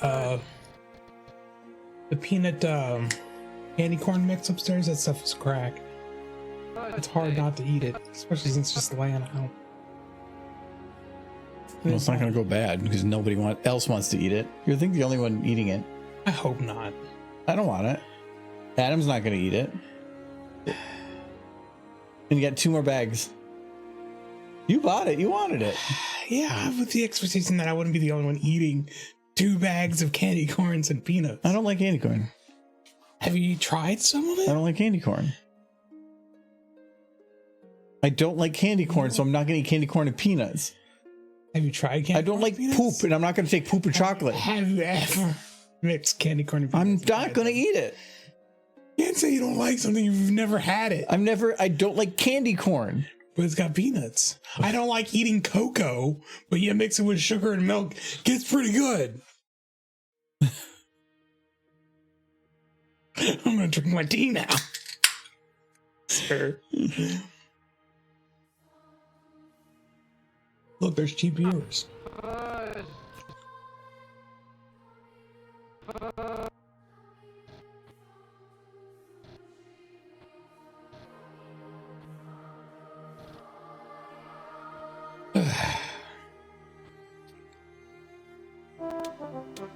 Good job. On it. Back. He just tries to kiss those horses and what it is.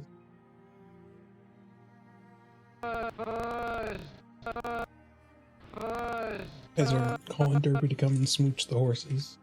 What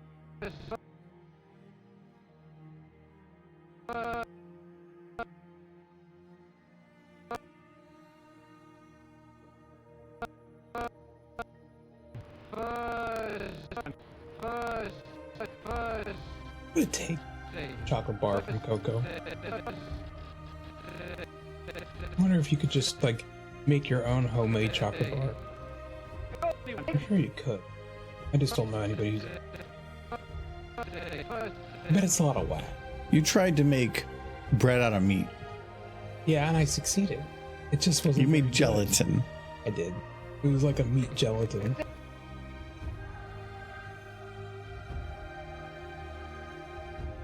Because I figured in my mind. What your mind said is flour is powder, so any powder will work. I knew it had a bonding agent. Flour's more than that. Ultimately, it binds well together. And there's sugars. That's what causes it to rise.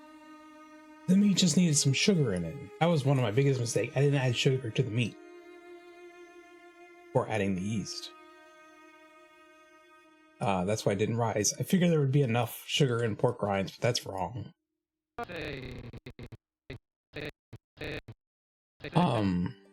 think I could have made it work. That's called lard. Yeah, he just made lard. No, I forget what it's called. It's what is used to bind that holds gelatin together. Like peptid or something. Called. But essentially what I made was a jello. It slurped off the plate very unsettlingly when I threw it in the trash. It was like clinging to the plate. No, not yet. It smelled nice. Didn't taste very good.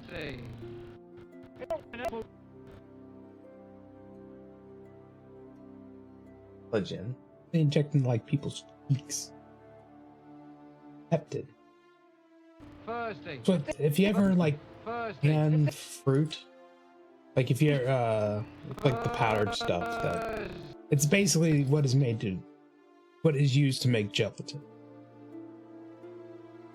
Spoilers: gelatin is not vegan or even vegetarian. It exists to make gelatin. Unless they make artificial gelatin. Mostly, I think they just use bones to make it. I think that's meat. But And bones are an animal byproduct, yeah. So are hooves. Maybe you get gelatin from hooves. You could. That's where ponies get gelatin from. I think they have gelatin in Pony World. Wait, is that where They just save up their toenail clippings. like so Sugar Cube Corner? Yeah. You just got a butchery in the basement. It's not a butchery. They save up toenail clippings. Is this Arbu or whatever? It would be nasty to make toenail clippings into food, but I think that's what horses do. There was that one animation where Trixie was just gathering up hoofy nails, as she referred to them, to build a cart. Or that was an animation.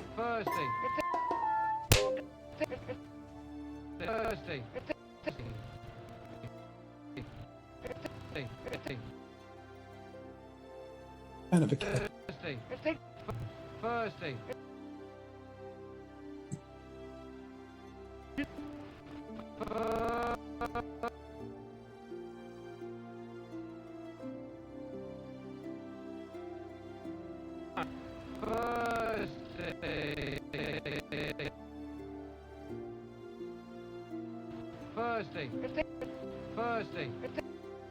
Thursday. I remember when I was a kid, my grandma cooked it.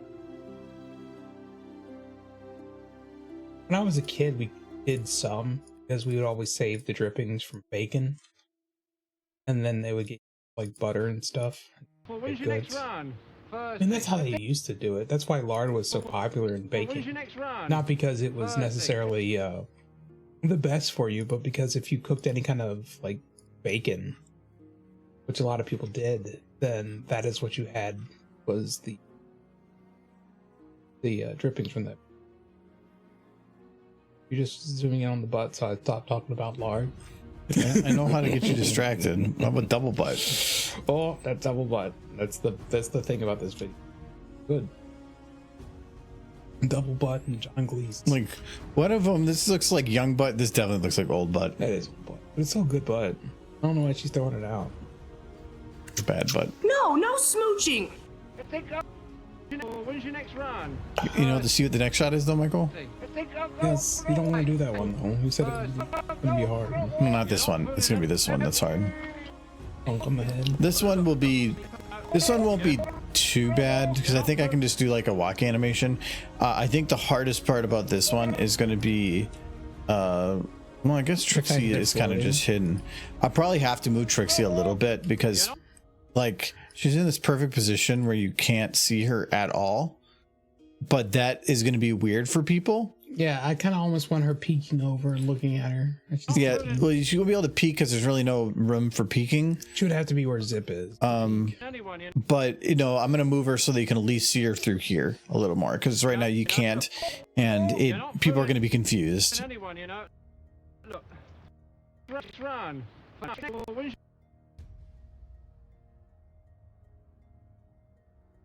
Thursday. Okay, so Trixie goes on here. Trixie. Okay. No, not Trixie. Applejack. Do an Applejack first. She speaks first. I do her first. Well, when's your next run? Well, when's your next run? Thursday. Well, when's your next run? When's your next run? Just way too long with nothing. Next run. It's like, Trixie's like, how about smooch? Smooch? Smooch? Smooch? Like instead of money, I could use Trade offer. bartering system. When's your next run?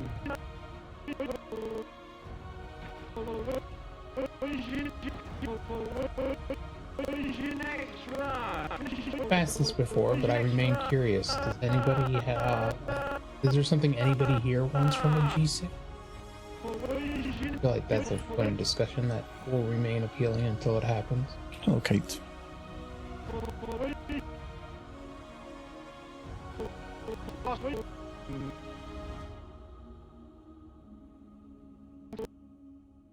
Okay. Welcome. Well, when's your next run? Hey, what do you want to see in G6? Pony nonsense. This responds, I want it to be about griffins.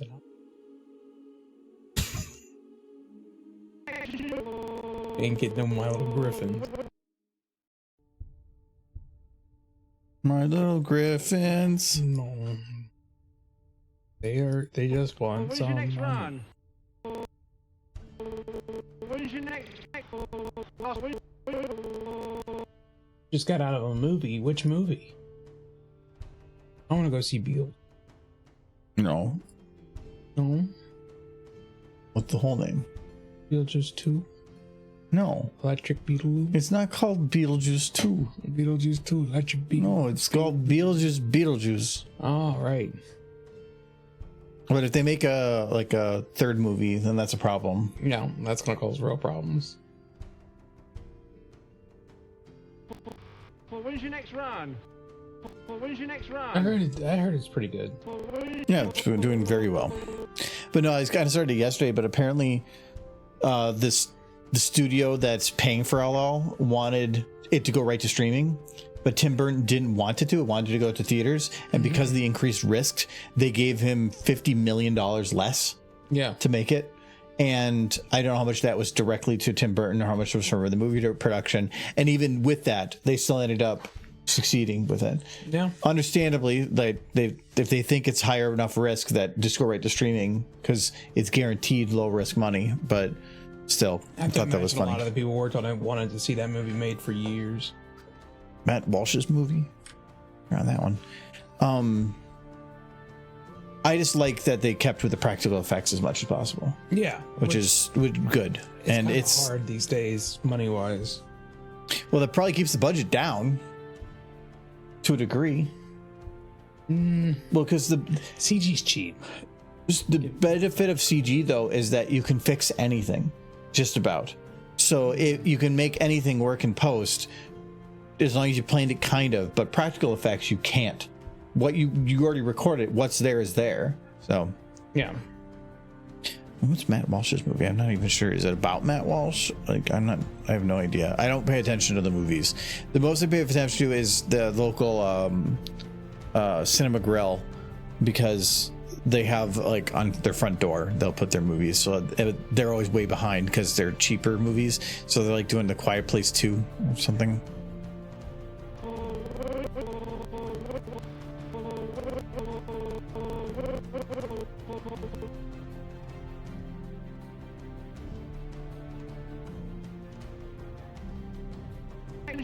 When's your next?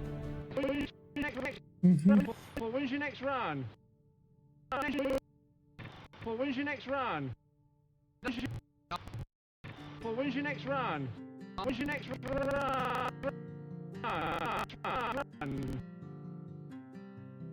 Next run. Next run. Next run.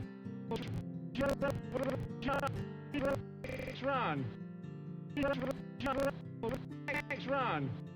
Next run.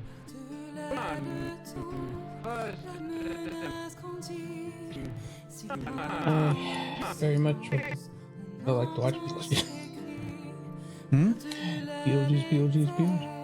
No. Get it? He's gonna come here and be my friend. Oh, good. You'll have one. Yeah. Who does that? Oh. You would think I would know, right? Michael Keaton? That sounds right. I remember reading it.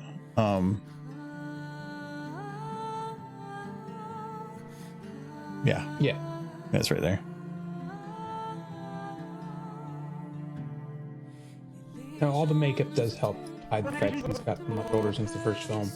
Well, if anything, it enhances. Yes, because it's already looking like a older person would. Yeah. Trying to be a nice way of saying corpse. I don't know.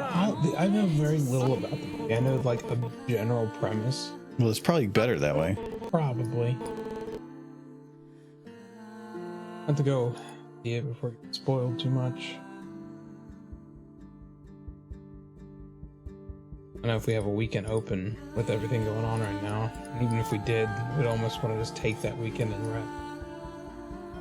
Because this weekend we have full, and then the next weekend I think we have a Saturday free, as of right now. You got to get started on your panel. I know, which means I probably am going to end up ducking out of a couple streams.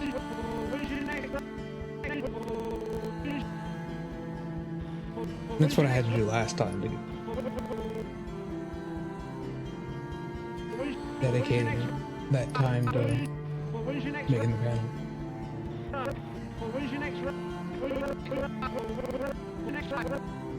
I don't even know if I actually have in contact with anyone else. Nope, they haven't.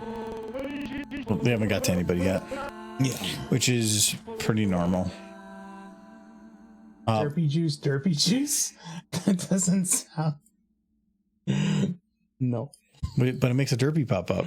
Maybe. Derpy juice, derpy juice, derpy juice. Derpy corpse. Oh.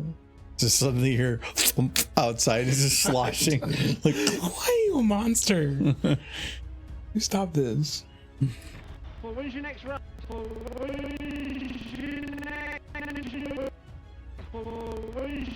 That was like always a premise on the whole Bloody Mary thing. I remember that story when I was a kid. They Bloody Mary 3 times into like a mirror, and the whole thing was you had to be in the bathroom. I don't know, or any room with a mirror. I guess the bathroom just makes sense. Lock the door. All the lights had to be off, and you had to say Bloody Mary 3 times into a mirror, and then she would jump out and get you. I just remember that from when I was a kid.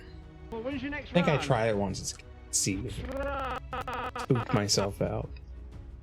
Of course. Made out. Friendly, actually. you seem lonely, child. Will you kiss me? It's like, I just wanted a friend. Mommy, I got a girlfriend. Her name is Mary. Yeah. She follows me everywhere. Comes out of the mirror all Ring style. Yeah, like backwards head, and like cracking bones. And like, she's very flexible. She does yoga. Yeah. Your next run. Made out with a mirror lady? I sure did. The story, I'm definitely not making up. There's certain stories that I'm pretty sure are true, and that is one of them. Yeah. Next run. Next run. Next run. I definitely did the whole thing as a kid where I did the whole like thing. Believing something would happen. Because when I was a child, I like most other We're all kids are stupid. quite stupid. I think we're all stupid, but you especially. Yeah, I agree. I definitely ate wax when I was a kid. But it's not my fault. My mom made desserts with baking wax. And you think if it's going into a dessert, it has to be tasty. But no. Baking wax is just wax. And it's not tasty at all. I learned this. You're so much like your mom. Oh. You assume so much. My mother is a kid. That I will agree. Anyone who meets her learns this.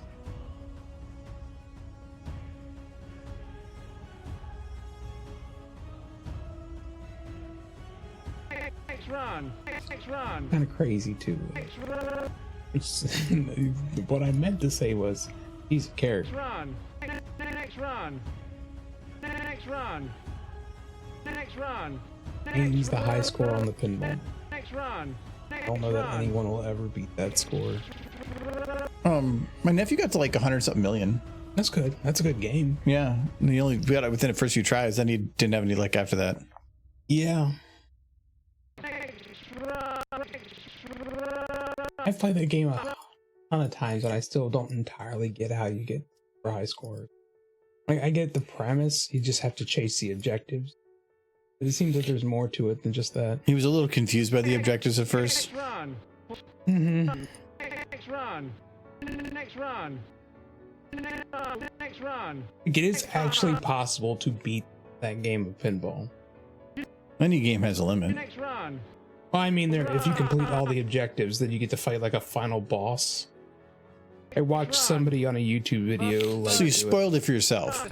Next I run. spoiled it for myself. Run. There's no way I'm ever gonna get that.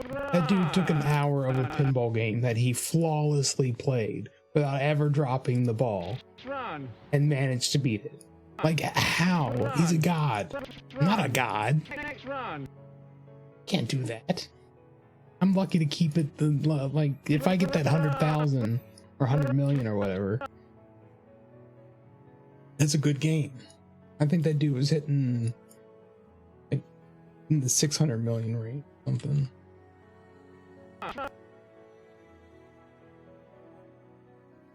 My mother, I think she completed Next run.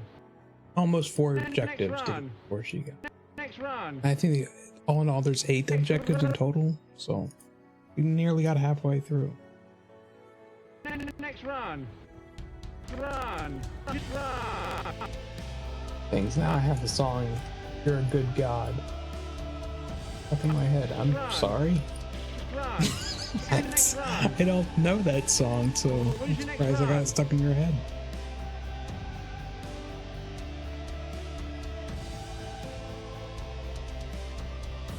Next run. When's your next I'm run? always retired. When's your next run? When's your next run?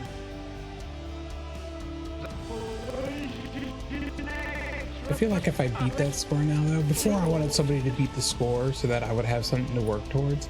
Then it ended up being my mom who beat my score, and now if I beat that score, I'll feel bad because I'll have beaten my mother's score of which she was very proud. No, then she'll just be like, I got a ticket. I'm coming to beat it. And then you can, Probably. and that's at that point that you say, it now costs $2 a game. Did tell your brother-in-law about that, how she showed up and like from me in the hospital and spent most of half of her time here just playing pinball, and he just started laughing. Like, wow. Next run. Next run. Like, she stayed with me at the hospital when I was in the hospital, but as soon as she got here, it was just pinball. Next run. Next run. I'm glad she enjoys it. I'm glad when any Like you guys be watching a movie and then I just hear her just walk over and start playing pinball. I'm like, bye, Mom. well, I gotta go play pinball. She really wanted that high score. She wanted to make something that you could then fight for and see her name on. Mm-hmm. And then all you've done is, well, guess can't do that. Game shut down, selling it. Yeah. My butt. She was so happy. I hadn't seen her that like joyful. Like, she was jumping up and down. Keep in mind, she's like a 60-year-old woman, jumping up and down, like with her hands like this, freaking out. But she got the high score on the pinball machine. She's gonna outlive me. There's no doubt in my mind. There's no doubt in her mind either, because she asked me if I wanted to be buried with her. When's your next run? Like, she was gonna have me cremated and then buried with her. And it wasn't like a haha kind of question either. He's like, yeah, I'm gonna outlive you. I've already When's your next run? included this. When's your next run? I told her I don't care what she does, I'll be dead. If she outlives me, then she can have whatever she wants. I prefer cremation personally, because I don't like the idea of rotting in a hole in the ground. It's just me. You're dead. You're not rotting.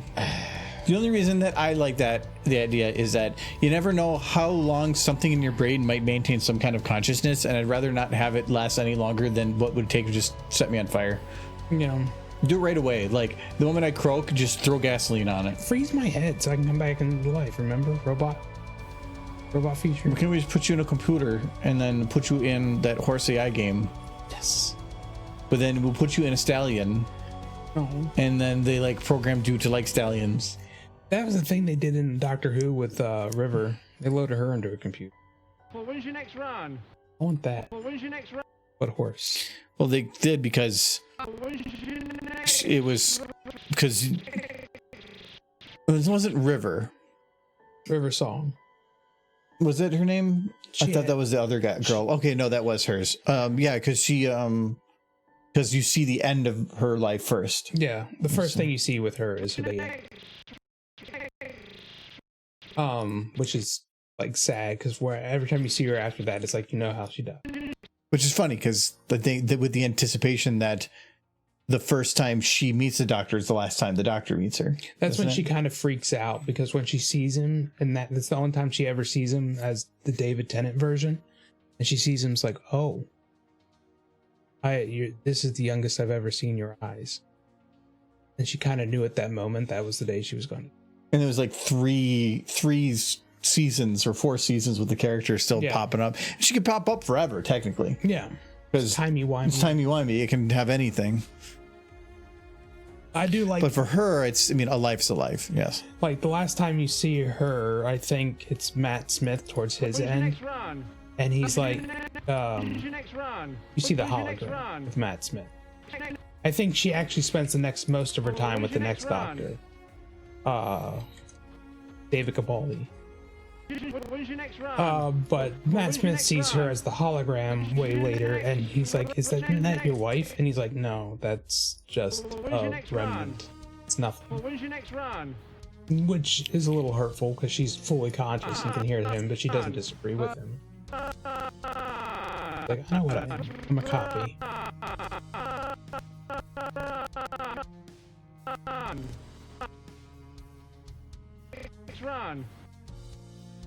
Doctor Who's good. I haven't kept up with it a lot. I don't know if River's song ever appeared after Capaldi. I'm not the only one that has agreed that it's kind of went from like just anything I've seen. So, but there's only so long that you can keep a show going before it just kind of loses energy. I didn't even really finish Capaldi. Capaldi was good at the end. They didn't find the niche for his character until too late. But by the end, they did it. His last season was good. Yeah. Matt Smith's had a little bit of rough start, but otherwise was good overall. Tennant was just good from the beginning. Yeah. And it was the tragic doctor, if anything. Kind of, but he was the boyfriend. He was the boyfriend, but he was the shortest lived doctor. Yeah, so which is it? Freeze your brain or cremate? Or both? Freeze my brain, cremate the rest. At the same time? No. While you're still alive? No, I want to be dead.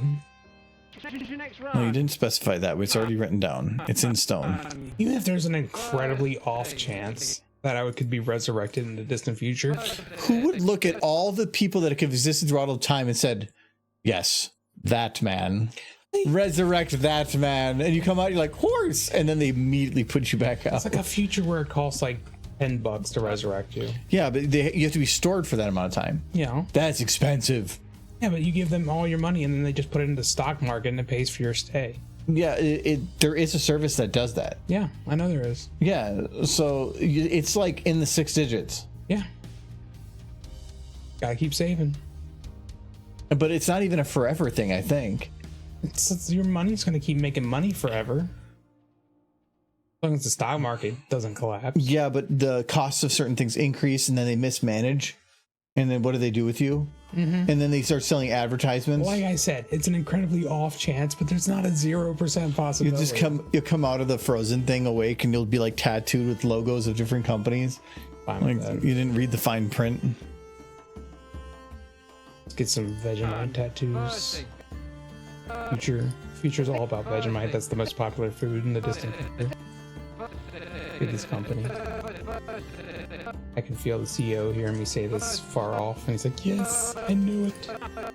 Vegemite success. All I eat is Vegemite. I think my heart condition.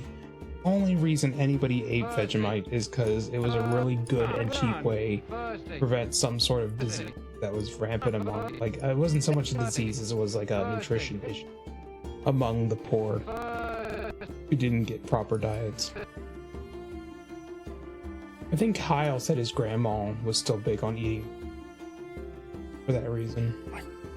They got the kickies. He's a murderer. I understand what it is, and I think it could be okay on some sandwiches.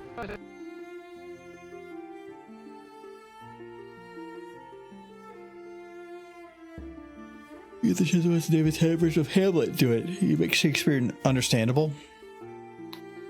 Shakespeare was understandable at his time. Yeah.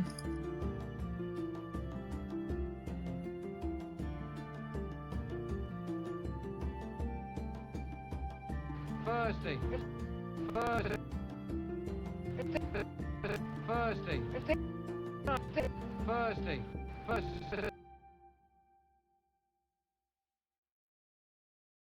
Thirsty. Thirsty. Thirsty. Thirsty.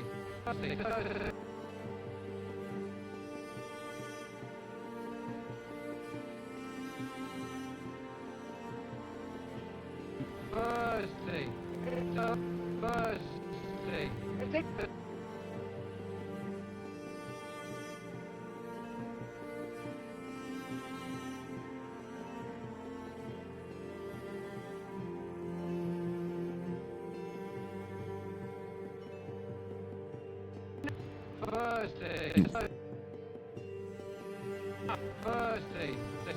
Thirsty. Thirsty.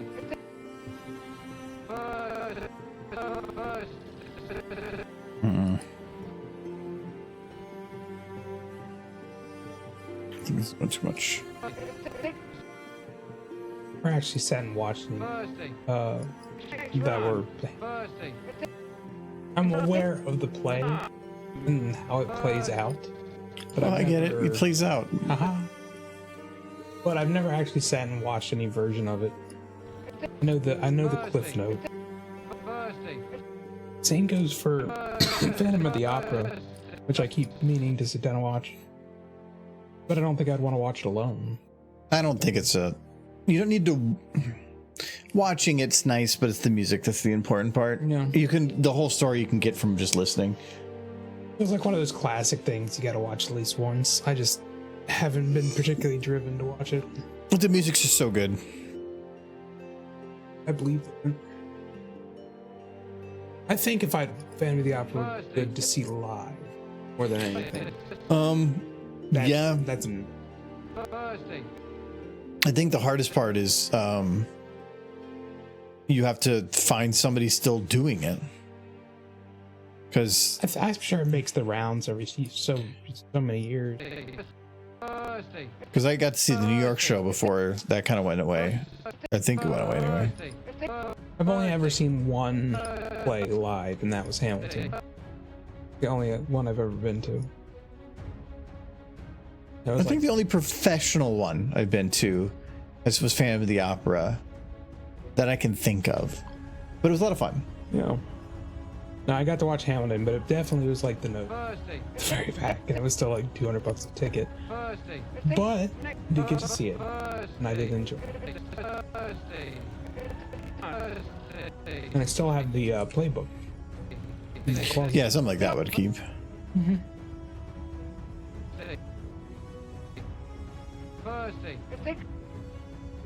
No, I see it up there every once in a while and one down stuff. It's there. I keep getting confused by that. Okay, that looks fine. Her eyebrows stuttering made me think that her eyes were stuttering. Did you watch it in New York? No, it came to Minneapolis. Okay. It was the New York show came to Minneapolis. Okay. So it was different than just a local group doing it. So they had the full production, the rolling onto stage, a 3-tower like overlook that's supposed to look like it's part of the audience, like in them up in the tower, and this big rotating thing to switch between scenes. Like it was the fancy show, and they had the giant chandelier in the audience. Yeah. But like they actually hung it up, and when the chandelier is supposed to fall, it actually comes down and moves and then stops at a low location. Like being under that would be terrifying. It would. I would imagine they have quite a few backups if something goes wrong. Oh yeah. But my favorite part was that it's just because it's an opera, an opera being played as an opera, that anything with the audience, like they had the people, the guards actually standing posts that were actors, standing posts when they were doing things that were a part of a play, so that they were like when they go running up there, they're like guards. They actually come running down the aisles. Like it feels like you're part of the play. It's just it's so good, immersive. And we were like the front seats in a walk row, so we like had infinite leg room, and so we got like they were really close, and they came running by and stuff. The only other like live play, I'd say Hamlet's the only I've been to. Technically, I've been to 2. I've been to Arabian Nights, which was a play put on at medieval. It was like a medieval thing. What's it called? It's in Florida. It's like a tourist attraction. Really drawing a blank. Let me see. Florida. Florida's medieval times. That's what it is. My mother and I used to go to a local play group. They would have dinner and a show. The shows are always really good. Local groups can be fun too. Yeah. There's certain plays that going to like the big one is really fun, but local ones are always fun because things can go wrong a little bit, and that makes it always better. And you get to just see people that are doing it for a passion, and it's fun.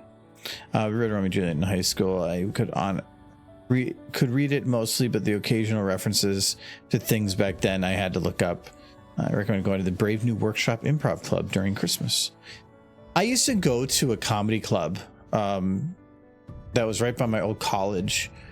There was some people I knew that would go down there, and then they knew one of the guys that was the headliner for some of the nights. Mm-hmm. So we got to sit with him and talk with him a bunch. He was a little full of himself, but we went there for a New Year's party, and so they were doing comedy till midnight, and we got front row seats then. Nice. Because we knew him, and so we were right up in the front, and so then you get heckled a little bit. It was funny, but as a person, it felt like he never put his persona down, and it was always about I'm so important, and it was just kind of annoying. I can get a little tired. Yeah. A traveling troupe came to my college and played Midsummer's Night Dream. It was freaking hilarious. No, I remember Arabian Nights, okay, but I think I've heard stories where the actors all went on strike for a bit because they couldn't stand patrons anymore because they were being unruly and nobody was controlling them. So that was the last thing I've heard about that particular event. People liked messing with the bird because they would have like a falcon fly around and people would try to call it and confuse it. Next run. Next run. I wish Silver and Nolan were here because I bet they did too. Well, was here at the start. Yeah, I remember. Damn, miss.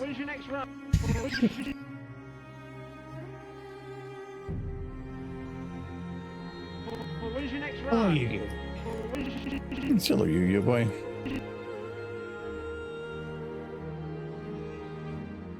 Will you come here for good horse times? These are good horse times. Why do you keep saying things that sound lewd? It's not lewd. Have you come here for good horse times? Did not say it like that. I did. I know you did. When's your next run? When's your next run? These are happy horses.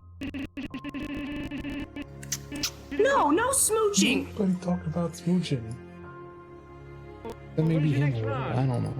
When's your next run? He doesn't make the horses smooch anymore. He's afraid he'll get like he'll be the horse smooching guy if he makes the horses smooch. For a little while there, I was kind of the horse smooching guy.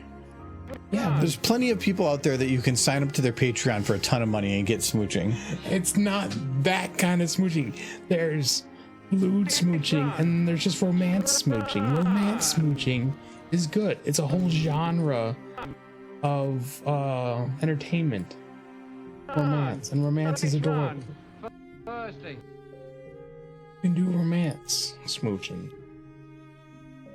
What's the audio from? Yes, it's from Monty Python and the Holy Grail within the first few minutes of the movie. I want him to redo the scene from Lady and the Tramp, but with horses. I did. And Yeah, I did that scene, but they were in the intestines. I don't think you put This is during a request stream. I feel like you didn't put your A game towards that one. Thirsty. Run. Thirsty. Run. Thirsty. No, I didn't. I never thought about that scene as a kid. But the guy who's just in the back of his restaurant feeding dogs spaghetti and meatballs while playing the music, that guy's unhinged. That sounds like cute. If two horses came into the back of your thing, you'd be like, oh, Yes. I'm gonna give him spaghetti. And then you like bang on some drums or something because you have no idea how music works. Yeah, I don't.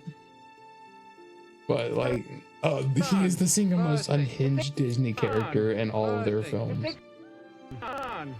Next run. It's like I'm gonna feed these two stray dogs spaghetti and sing to them. That is not an okay man. Michael, didn't you say that when you were living on your own, you would dance with yourself? That's different. Dancing to music, dancing for stray dogs is a level up. Well, what's the difference? What do you mean? What's different? Stray dogs and by yourself. Are you embarrassed to dance in front of dogs? Maybe a little. The stray dogs will judge me, Thirsty. and then they won't want my spaghetti. Thirsty. I go, which is better, watermelon or cucumber? Neither. You have to pick though. No, they're I'll bad. bring you whichever one you say. You don't know. If I had to pick one, I'd probably do cucumber, but not neither of those on their own. Like I'll eat a gyro, which has a Giro? it's gyro, but it has like usually a cucumber type cream sauce in it, but it's usually so like blended in with stuff. It still tastes off to me, but I'm okay with it. I think that's the worst way to eat a cucumber is that sauce. That sauce is nasty. It's just this. I mean, you're not having the sauce to have a cucumber. The sauce is just a part of what makes a gyro. Mushy. Cucumber mush. Run. I can't even bring a watermelon to the house. If I bring a cucumber into the house, he'll just go. If I brought a watermelon to the house, he'd probably kick me in. Yeah, a watermelon, I would definitely be a bit more. It's good though. You just have to eat it with some salt. Run. Run. Run. Though it is messy. Watermelon is messy. There's no way you don't end up with sticky face and fingers after eating a slice of watermelon. Not possible. The only way you can eat watermelon cleanly is to cube it, but then the process of cubing it is messy. Thirsty. Run. Firing their speakers. Somebody's driving down the road saying, "Look at me." Well, when's your next run? That was always fun. They paid a lot for those subs, They did. and so they got to blare it. It is impressive how much bass you can get out of a 12-volt battery.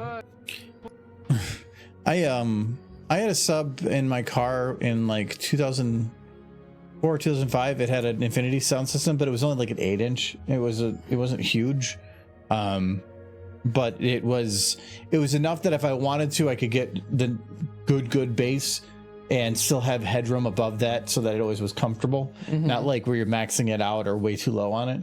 It was pretty good. That was the best sound system I've ever had in a car. I miss having good sound. My current speakers aren't bad. I turned the volume in my car to like. You listen to NPR. Yeah, I don't think you need a sub to listen to NPR. Switched to like Well, when's your next run? 90s, Thirsty. 80s music sometimes. When I'm not feeling the news at any particular day, I kind of alternate between NPR and just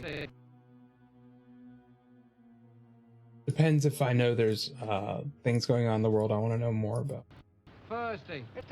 which is more often than not. Sometimes it's a little slow, so you just listen to music. Since getting the new radio thing, I've just been putting on my playlist. I haven't touched normal radio stuff. I have NPR in the morning, but that's only because it's easier to wake up to conversations that you can latch onto than music. Music will put you back to sleep. So fair. NPR helps. Thirsty. That's on your alarm radio. Yeah. That's my Thursday. my normal, my 35-year-old or 30 something. It has to be probably like 32 or 33-year-old radio that I've had since I was like 8. I have the same alarm clock next to my bed, but all it does now is I don't use it for the alarm anymore. I only keep that one because the light on it's so dim. Because if my lights are on, I can barely read it. But at night, you can perfectly read it. It's perfectly readable, but you're not blinded by this bright freaking light right in your eyes. It's just a red LED clock. It's just so dim, but I love that it's so dim. Yeah. So I used to have 2 clocks in my room. I put one across that was brighter, or like one round clock, which I should probably get a round clock in my room. I don't have one. Oh, look, Chan. I did a hardware, ran 60 feet of Ethernet cable from my living room to my game room. Through what? You only cut your finger open once. Do you have like an open basement? Unless you just have it like floating. I have I think, if I had to take a guess, we still have probably 600 feet of network cable. Yeah, more than you'll ever use. Yeah. I've told anybody that comes over and they're like, that's a lot of cable. I'm like, if you ever need a network cable to a custom length, we can do it. We do need to set up. It was, even for how much we've used it, it's a better deal. It's like $200 for 1,000 feet, but then I'm good on Ethernet cables for life, and we've ran so many before. Any one of those cables would have cost me like $50 to just buy that on their own. I think the one cable we probably still need to run is to get the backyard with better Wi-Fi. And Adam we still want to run one for him. If he says something. No, we should, because he does a lot of downloading of heavy files, and the Wi-Fi is going to be like 1/3 the speed. Yeah. So but yeah, we got to do that one for the backyard, because we just had it the other day. I was like, we were at the fire pit and I couldn't get access to the Wi-Fi. So He just doesn't like that he can only put the projector in that one spot, really. yeah, I just need to buy the LR project, or the WEP, and then, but those are like $150. You just need to let me give you money. Money for what? I have money. It's that time. I'm late. It is. You're late. I am. You got a 10% fee. Only because you haven't told me how much yet. No, I've got to just call the people. I had to run it through a sliding doorway, a fireplace, a closet, and the HVAC. So you didn't go through the walls. You just kind of ran it around things. It sounds like you ran along the fence. No, it was an apartment, so you couldn't put holes in. Well, you could put holes in as long as you fill them. That does remind me, when I was a kid, my parents had their television wired. They didn't put any new holes in the wall because they didn't want to, but they had the TV in a place away from where the coaxial cable connector was. So they just had a cable stapled to the wall running along the door frame. In the last apartment we were in, I wanted my network cable, a network cable to run to my monitor directly from the modem, but the modem's in the middle of the house, and I didn't want to have to run a network cable all the way around. That would be annoying. So we figured out that there was an old coaxial spot on the wall. They were just basically just slightly off center from each other, from the bedroom to the living room. So I just removed those, put on like at least something to look nicer. It was just like big empty port ones, and then I just ran the cable through it. Right. But then a company came in to install fiber, and so they were going to install Ethernet at everywhere, and their whole thing was to remove that coaxial one and use it to put in the Ethernet. Run it through. Well, no, I didn't that was what they were going to do. So when they came in, they just literally drilled a new hole next to it and just said screw it, because they weren't going to cut the cable. So they just installed the port next to it. So when I left, I had to go find the replacement coaxial port thing to put over there. And then they had like 3 things in a row on the wall. It was like Ethernet, coaxial, and power. Yeah. So it was they weren't going to go and cutting cables, because that would have been like on them, even though it probably was on me. Ran along the wall, but I had to do it all that because the coax connector in the game room isn't connected to anything. My electrician rage was real. Damn near went full petty officer. If it's not uncommon for them to do that, though, we had the same issue at the last place where we went to the coaxial box and they had all these coaxial connections, but they just got rid of everything and just direct connecting to one port, and we had to figure out which port in the house it was, and it wasn't the one I wanted for the modem. So then we had to like play with all of them to figure out which one it is to get that there. And it was super annoying. And thankfully for moving in here, they had coaxial originally upstairs, and I was like, oh god, am I gonna have to deal with this?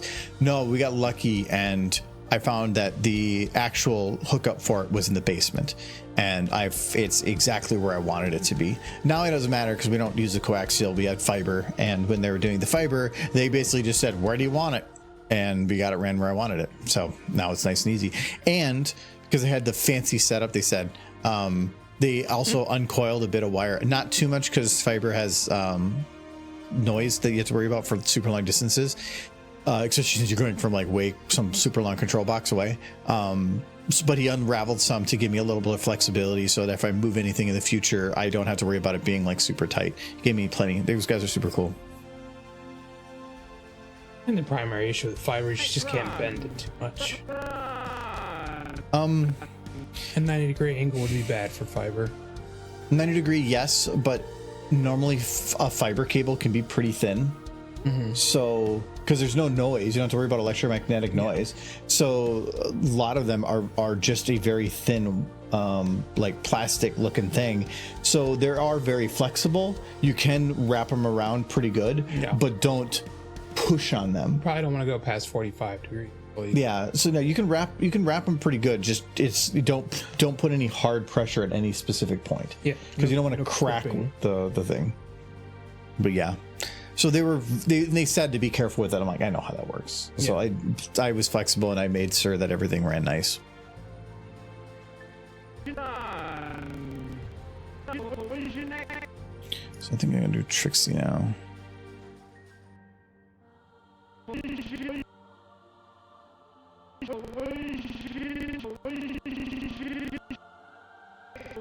I've only been allowed to do a small amount of electrical work in this house because he only trusts me. So I will say, when I saw that electrical box, I just kind of looked at him like, yeah, you're gonna have to. I'm not dealing with that. With an incorrectly done hook, like old electrical box to a new electrical box. Yeah, I knew that was going to be something that somebody else would have to I was do. like, I know a disaster when I'm looking at one. Yeah, when the guy came into it, he's like, yeah, that's pretty bad, but it's doable. Yeah, which is good. Doable. Enough time. It was just when you have cables going everywhere, I'm just trying to think of like, you have to have a pretty well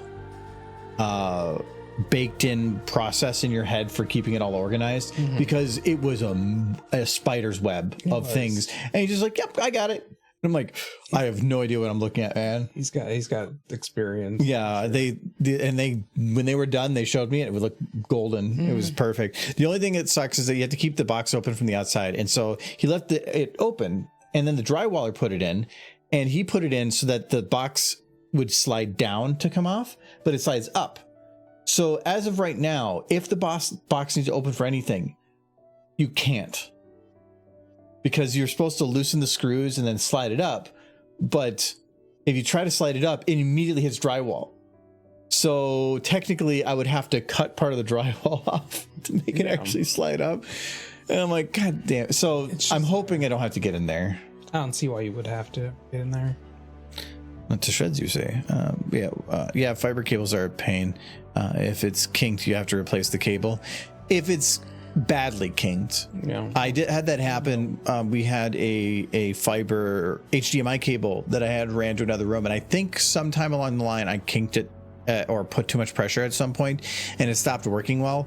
I was able to get it RMA'd, because for a while there I was like, it was working fine, then just suddenly didn't. So I thought it was bad product, but they replaced it anyway, and they sent me another one, and I'm a little more careful with those ones. But those are a little harder because a super thin internet fiber cable, those are like so thin of cable you can do pretty good with them. But a thick HDMI cable that is fiber, those don't bend the same. They're not like a super thick, but they're thick enough that you can't get to the same angles as some of the small, really small fiber cables could. Nolan, now that you're here, I have a question. Have you ever been to medieval times? I was reminiscing about the one time I went to medieval times. And I know it's in Florida and that you're from that place. I thought we have something like that in Minnesota. It's just pretty far from here. Yeah. It's like a dinner thing where you get to treat like a king and queen or something. Yeah, that's kind of like the thing with me. I've never been there. I've only remember seeing it. I love medieval times. I've been there a couple times. There was a pirate version here. Well, really? I didn't go to that. I just remember it being kind of fun. Because I haven't seen very many live plays. So that's memorable for that reason. I mean, it was mostly horses. But horse shows. Is that why you went there? It was the first, like, horse. No, they were real horses, so they just boop everywhere? poop. They just going around booping and booping. Oh. I didn't really get what was going on most of the time. I was just happy to, like, be eating food and not doing anything. It was also all indoors, so it was nice. And air conditioned.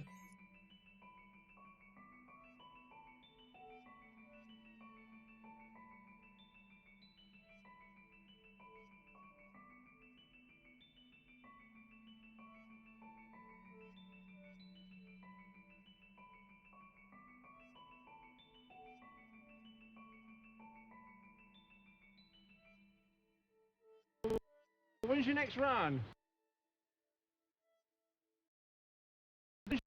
I just remember they were putting on a show called Arabian Nights. I don't know if that show changes from time to time, but at the time it was like a whole, like Aladdin. When's your next run? When's your next run? The show was based around. I'm pretty sure it's probably always a horse show of some sort, or jousting, or something along that line. Next run. Next run. In Orlando, there's the Pirates Dinner Adventure, Medieval Times, and a couple Disney-based shows like Hoop De Hoop, Musical Review. Fun. When's your next run? Florida is one giant tourist trap. Next run. So Florida is a trap. Yes. Run. When's your next run? One part of Florida that I've never seen is like the actual Everglades, you know, the nature part. It's all just Mickey Mouse and Terminator and Epcot giant ball. When's your next run? When's your next run? I think my favorite park down there was either SeaWorld or Universal. I wasn't ever that impressed with it. It was cool, but between all the parks, it was not my favorite. Universal was probably. When's your next run?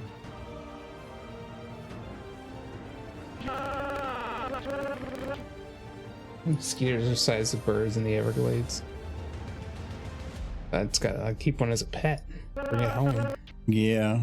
Next run. Call him Itchy. Next run. I call him the Red Cross.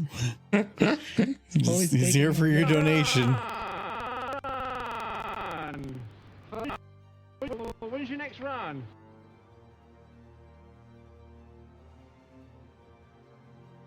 I wonder what the largest mosquito ever was, and I want to see a picture. I'm curious. Dude, I'm not searching for that. I am. When's your next run? When's your next run? When's your next run?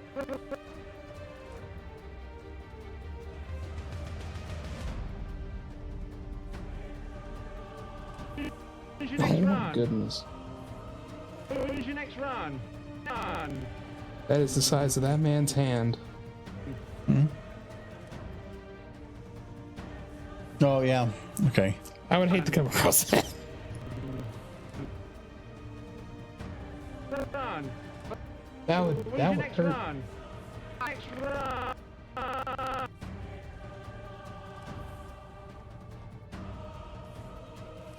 Run.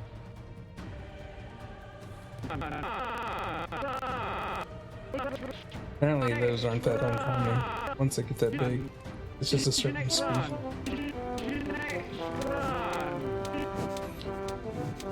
Oh, big derp. Michael's not paying attention. Big Derp, come back! Oh, nope, she left. I saw you. I was looking at a giant mosquito. Curfew was trying to say it to. When's your next run? When's your next I saw her. Ooh. So try to put the clipboard back there so you can't see it until it comes around, because otherwise you can see below her and whatever. I need to make sure it comes from what looks like her pack or something. When's your next run? I was paying attention to Big Derp. When's your next run? When's your next He's the best part about this stream by far.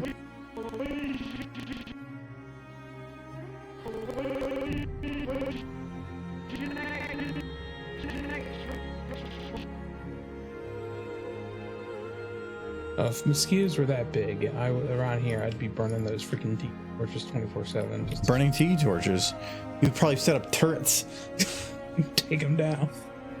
I've seen it, like, I've thought about getting, like, they have the little, like, electronic ones that just go bzzz. No, that wouldn't be a bad idea. Because they had some at the thrift store for like $20, but I don't want to get something that's $20 that's like, I have no idea if it works. They kind of they're a little indiscriminate about how the kind of bugs they kill. Well, you only put it on Yeah. at that moment. I mean, as long as no like dog jumps in it. I don't know that mosquitoes are attracted to light. It's like malls and stuff that Put are a banana in there. Banana? I mean, what would be the point of it if it's just to kill flies? I mean, black flies and stuff, sure. Yeah. Moths, I mean, It's just gonna, no. just gonna kill malls. Or bats. Yeah, maybe. Chasing them. I don't know how effective it is against mosquitoes. The torches are effective when they're not 100%. The night we didn't have them, I think everybody had to spray it out. When's your next run? When's your next It run? makes it. You don't know the difference they make until you don't have them lit. I learned this each time. It's like a lesson we have to learn. We just didn't have any fluid this We did time. not have any. The bug spray worked once enough people were covered with it. I never put it on. I was fine. We're freak. When's your We've next run? established this. When's your next run? When's your next run? You're a living mosquito repellent or something. Or they're biting and it just doesn't bother me. I'm getting all the disease. Yeah, you're patient zero. Because he releases chickens on the property around the parks. Keep mosquitoes down. It works. I could see it helping. Yeah. Now we paid attention, Victor. Yeah, the I've heard of these things where they put up these big mosquito nets around like malaria clinics. They put up these big fences, and then at the top, they have little lasers that will, if a mosquito gets over the net, it'll just shoot the mosquito. I think that's pretty neat. When's your next run? When's your next Disney run? also protects the stray cat population in the parks. Kind of a double-edged sword. I mean, cats great, but if you're just having cats running rampant, helps. I guess the cats are better than having mice. People would rather see a bunch of cats than a bunch of rats. It depends if they're seeing them eat a bunch of rats. No, When's your next? I mean, there's natural ways of keeping down the pests. So you do end up with a bunch of stray cats, which I don't know how. I guess that's better, but the cats only come out at night. Okay. They hide during the day. Kitties.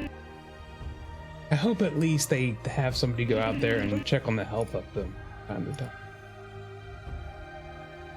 Even if they are strays.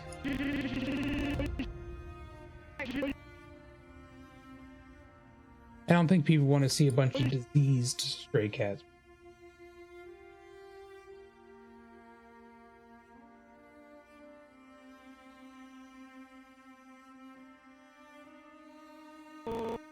When's your next run? It's not an issue. There are caters to help reduce the cats. Hold on. Is this one of those situations where they just keep releasing like higher up the food chain to try to get rid of the one below because they made that problem? Yes. Because they had that at different places where they had mice, so they released cats, but by releasing cats, all the birds started dying because none of them like actually flew. And so they're easy prey, so cat population explodes. Then like, how goddamn, how do we help do this? Australia actually has a big problem with The horned toads.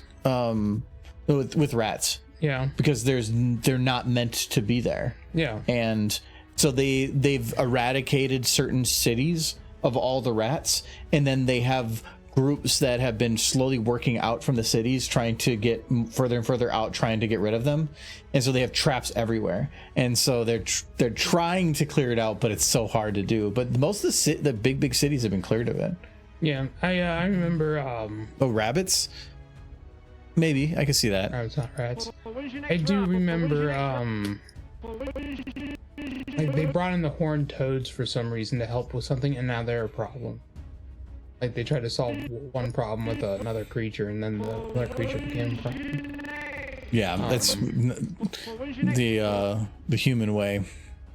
Well, the poison ivy isn't native to the North Americas. They actually only brought it here intentionally because it was really good at preventing erosion on, like next to roads and stuff. Like they have the slopes going down the roads, and they wanted to prevent erosion on those like steep lines. Poison ivy holds to those steep incline really well, so they brought it in. Now it's everywhere. When's your next run?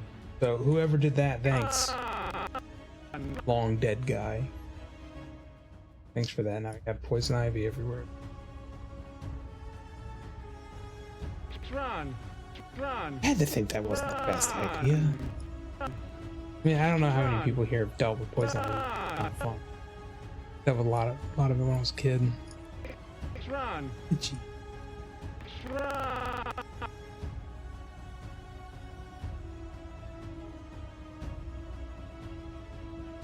I'm curious.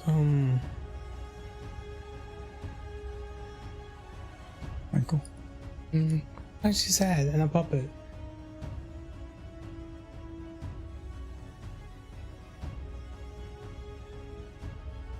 Don't be sad horse. Sad puppet horse. Why do you hate me, Michael? No. Because you made me puppet. You have puppet mouth. I'm saying, Michael.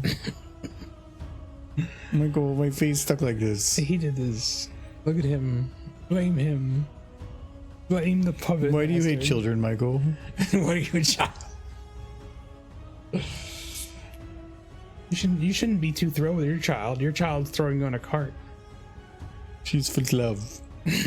love throwing. Love throwing is the.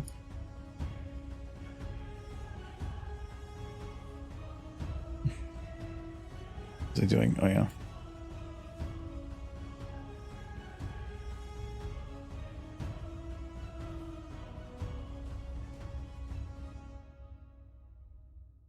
That was pure butter, damn it.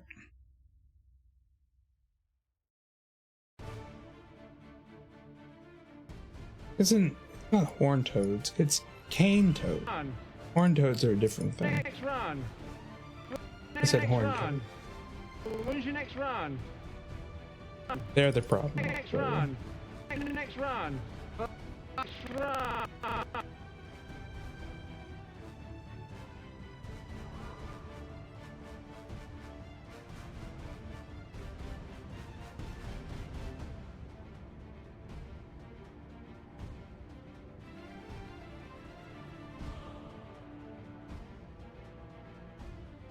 Oh, I don't want to select those. Like it. Try to select the bone and it doesn't light up. It probably means that you're selecting some other bone that's parented to that one, and that happened. Next run. Next run. When's your next run? Next run. Next run. Next run. When's your next run? okay, that's why they brought the cane toads were brought in because the French beetle had made it into Australia, and they were looking for a way to reduce its population. So they brought in the cane toads But then the cane toad population exploded and started eating up all the net local insects, and are continue to be a major problem. Yeah. So yeah, The ecosystems are a delicate balance, and humanity coming in there and being like, well, this should solve the problem. It solves the problem, creates a much worse one. well, it sounds like the French beetle was probably an invasive species to start with, so they brought in another invasive species to take care. When's your next run? And the cane toad has no natural predators in Australia, so Yeah, and at that point, there's nothing can spend enough time to evolve to make it work. yeah. Because you need a long amount of time for both sides to evolve, and that doesn't work that way. They once brought Michaels to New Zealand. It was awful. The Michaels kept eating all the When's your next run? kiwis, and now they are almost extinct. Oh no. Why did the Michaels do this? Find out the kiwis are delicious. They're like tiny chickens, but better. Tastes like fruit. I think they were talking about the fruit, and then there you are just talking about the animal. Well, birds. Ghost fact. Kiwis, both the bird. They made kiwi cobbler. Yes. Kiwi cobbler actually sounds good. Now I kind of want more blueberry or blackberry cobbler. I'm gonna grab upstairs. some after. I had a coworker that told me to bring some in. Okay. They're like, sneak it out. I'm like, I don't have to sneak it. There's like a half a container full. I had some for breakfast. Wait, you're always saying you need like meat and stuff. It was easier than cooking, and I was lazy. You could have just grabbed a turkey burger. No, we're almost out now. I think we ate up all the burgers. No, today, but this was this morning. Yeah. So now you're lying. No, I'm not lying. I'm just saying we ate them. Yeah, but I'm saying you could have this morning. Could have, but I didn't. I ate a donut and some blackberry cobbler. Ghost fact. Okay, both the kiwi, the bird, and the fruit both contain like the same creature inside, ghost-wise. So that's why there's no we didn't know this, Nolan, but actually all things on this planet are categorized by the ghost inside. That's why kiwis and the bird and the fruit are named the same thing, because they got the same ghosts. So yeah, they ghost mingle after the kiwi gets eaten or the bird dies. Ghost mingle? Yeah. Sounds like did you swipe right for that ghost? Is this what happens after a Christian mingle? Yes, ghost mingle. Yeah. The ghost mingle, yeah.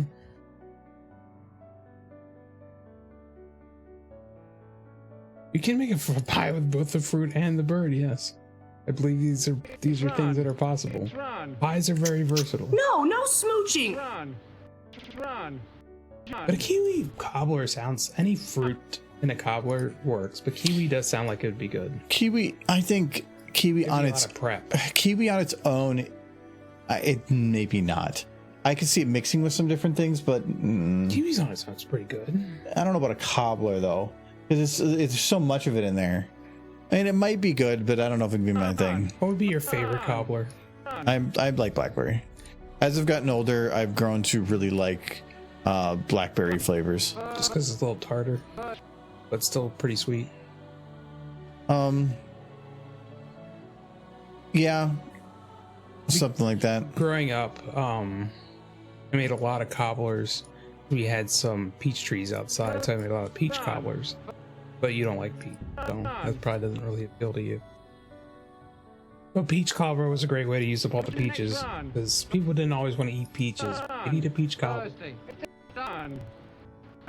Cobbler is super easy. Like, it's just like here, recipe dump.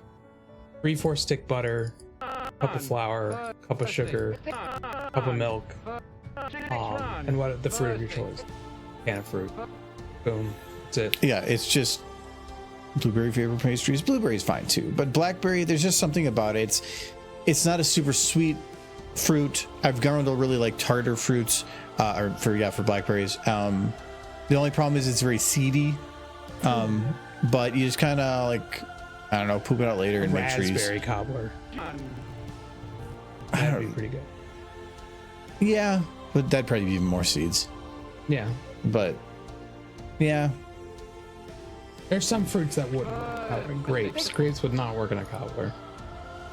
watermelon cobbler, If you boiled it down, would work. Kinda. Not really. banana cobbler. Just be watermelon juice. Banana cobbler? Banana cobbler could definitely work. I mean, it would be more of like, I don't know if you call it a cobbler at that point because there's so many other things. It'd be almost a banana bread. Yeah. Kinda. It would work though. I could do a banana cobbler. Tomato cobbler. I mean, I think It's that a would be fruit. like a main dish. Nope, it's a side dish. You had marshmallows. I think making it sweet would be a mistake.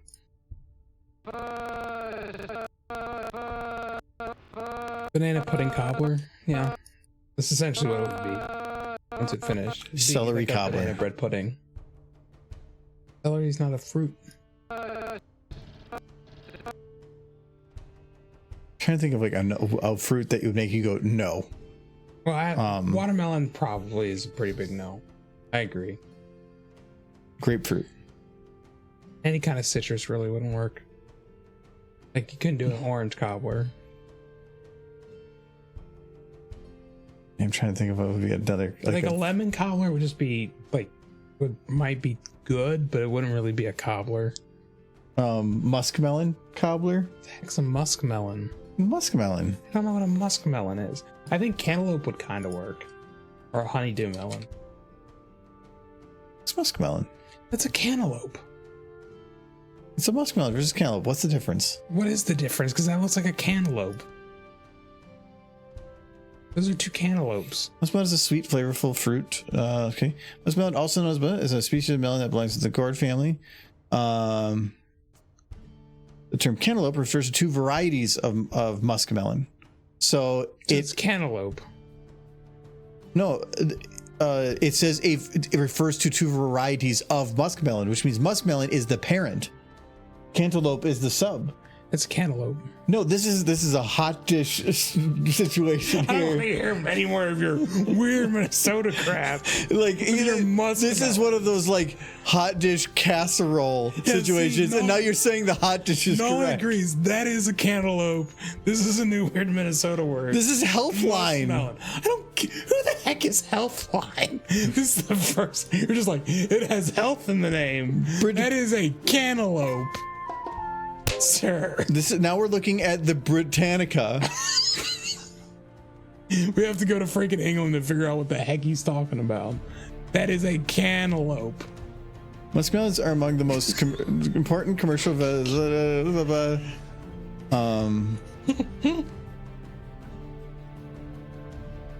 It says a term that could be properly reserved for European melons Gotcha.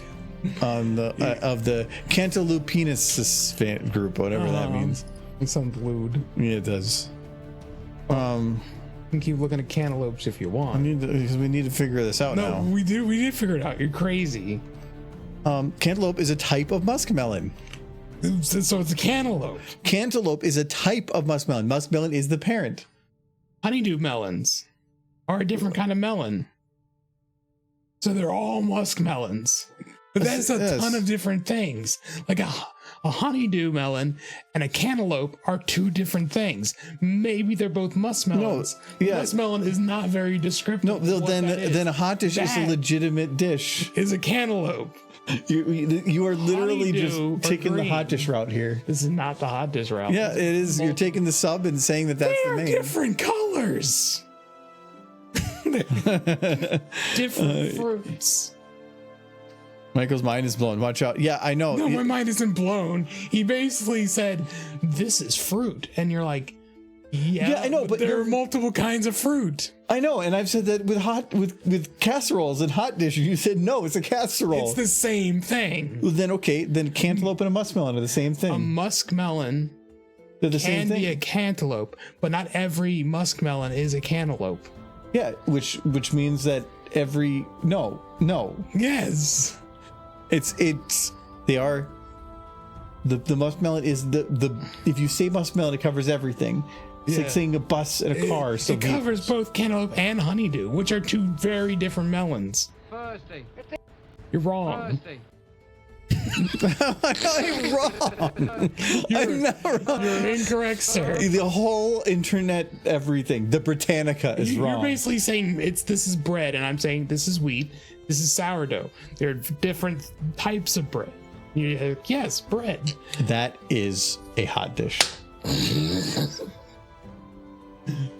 Hot nonsense. More nonsense. When's your next run? Michael's But not complaining every about muskmelon is English. cantaloupe.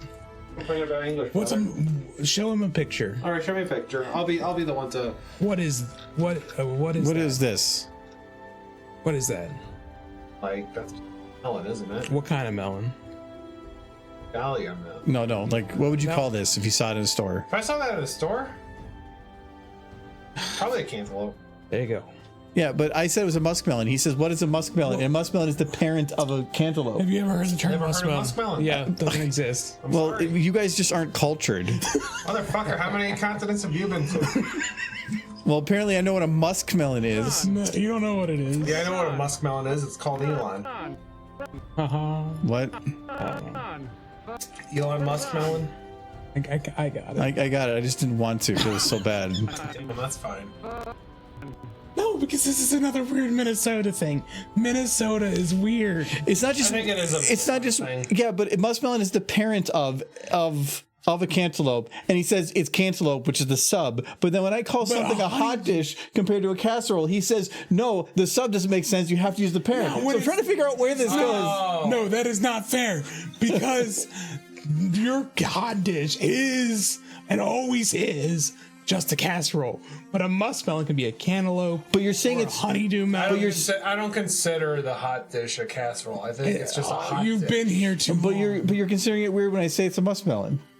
I'm not saying it isn't. It's just not all muskmelons are cantaloupes. But you're saying that you can call it if you see that specific Great thing, duck, that you Michael. should call it a cantaloupe instead of a muskmelon, This right? is gray dog. This is great. Doc. Really? This is great. No. If you see a fruit and that you would say it's a cantaloupe, you would definitely call it a cantaloupe and not a muskmelon, right? Absolutely. Well, then when I see a dish that looks like a hot dish, I'm going to call it a hot dish. I don't care. I'm not going to call it a casserole. If you see a honeydew melon, you call that a muskmelon? I'm going to probably call it any of that because that's just the term I know it by, which is the parent. You say you don't. I'm going to call it a honey- fruit. You can't call it a fruit? Yes, you can call it fruit. Oh, wait. So you can go above muskmelon and below muskmelon, but not muskmelon. Muskmelon's nonsense. Anyways, chat, how are y'all doing? I hope you're enjoying this debate. It's right now more entertaining than the PP debate. I'm just find it so stupid that like you're literally being a hypocrite. No. You're picking which direction Michael, fits you. You invented this word and the I didn't invent it. The internet did. Look up muskmelon. This says muskmelon. So muskmelon. Cucumis. It's just, oh no. Cucumis. Muskmelon juice? Ugh. No. No. I don't want no cucumis juice. Cantaloupe juice. When's your next run? All I know is we can never have a cantaloupe in this house. I'm actually not. You will kill each I'm not a other fan of over it anyway. I don't like melon. No, I I'm don't. not a Anything. big cantaloupe guy. Anything with the word melon in it. So muskmelon, cantaloupe. Cantaloupe It's the doesn't have same melon thing in it. No. Cantaloupe is not cantaloupe melon. Never heard of someone say, pass me the cantaloupe melon. Not all whiskey is bourbon, but all bourbon is tasty. Yeah, but You can use bourbon if you're brave enough. bourbon's good. Yeah. It's not my favorite, but like I had a 175 of Bullet from we were at the last place that I drank through. It wasn't bad. I didn't complain. I do find it funny that there are multiple kinds of whiskey that are all just whiskey, but they call them about different things depending on where they're made. When's your But next it's all just whiskey. run? Like Scott, it's just whiskey. Scotch. Bourbon is just whiskey. Yeah, it's all different bourbons. Like a mixed drink with a bourbon is going to be probably handled differently than like a standard Irish whiskey. Then it's going to be handled with a brandy or something. Yeah, because their recipes are different, but they're essentially the same thing. Yeah, but like a Scotch isn't. You're not supposed because it tends to be smokier. You're not supposed to mix it with anything because it just doesn't work. Correct. It's meant to be sipped on its own. That's why it's more expensive and whatever. But a whiskey. That lasts longer. But a bourbon, like Coke, bourbon and Coke, not really a thing. No, It's, it goes fine. I mean, it's not I my drink. favorite. Like whiskey, like a standard Canadian whiskey does better. Like Jim Beam is, I think, a bourbon. You don't even know what you buy. It tastes good. Isn't it being a It's whiskey. Yeah. They're all whiskey. How do we even get here? Bourbon is whiskey. I said the word muskmelon, and my uncle was like had a moment. The only thing that makes it bourbon is like the location it's made in and where it pulls its water from.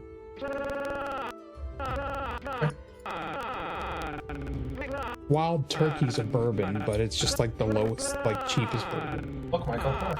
I see horse. These are the important questions of our time. Yes. I'll need to get back on podcast. Really important questions. I have been wanting to schedule another time for that, but it's just it's difficult to get. Yeah. Yap sessions are good though. I remember being in high school and some kid sneaking in some wild turkey into the school cafeteria. Just like being all like hush hush and cool about turkey. He's just Okay. showing it in his backpack. Like, shh, shh. So It's very Kentucky. it's a very kid thing to do. Yeah. High school kid thing to do. But I remember it because it was the first time I had actually like been offered a drink. I don't think I drank any of it that day because I was too scared. Right. I was a scared high school kid, but it was there. I didn't drink till I was the proper age of 20 in a bar. Because they thought you were old enough. Yeah. Well, a friend got the drink for me and the bartender just didn't question it.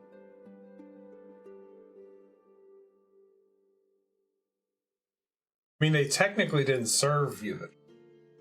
You just happened to Yeah. get the glass. Yeah. I think the guy who was working there at the time, the guy who got me the drink. So, yeah. Pictured an actual baby turkey in the bag instead of a drink. That's kind of funny, actually. Yo, I got a wild turkey, and you just hear a little Freaking out. baby. Popping out of some kid's backpack. Yeah. Like Banjo Kazooie tries to ride the freak, tries to let the turkey carry him back. Well, turkey's meat. No. Well, then in that case, it is a drink. Meat's not. It is the cheapest bourbon you can get. Yeah. Isn't that what the drink from Fallout is called? Like Fallout Equestria is based on? Oh, Wild Pegasus? Yeah. Yeah. That's what I kind of think of as wild turkey. Oh, yeah. That's what that. Like Wild Turkey's fairly well known, I think. Nope. Cheap stuff is good Cheap. for getting it because it's cheap. Yeah. Yup. I think it triggered that liver. Okay. Well, I think we're gonna be ending here, but I got them animated, partially animated. I'm not done with Trixie yet. She like pulls that clipboard out of her butt. She do. That's where she keeps things. For the most part. Yeah, I don't know where they store things. Prison pocket. Maybe they just keep a back pony. They can just go and then Just store it on their back pony. in the back pony, yes. And then Back pony's prison pocket. yeah, and then they put that pony in the prison pocket. Gross. I guess that's why they are a little pony. Yep.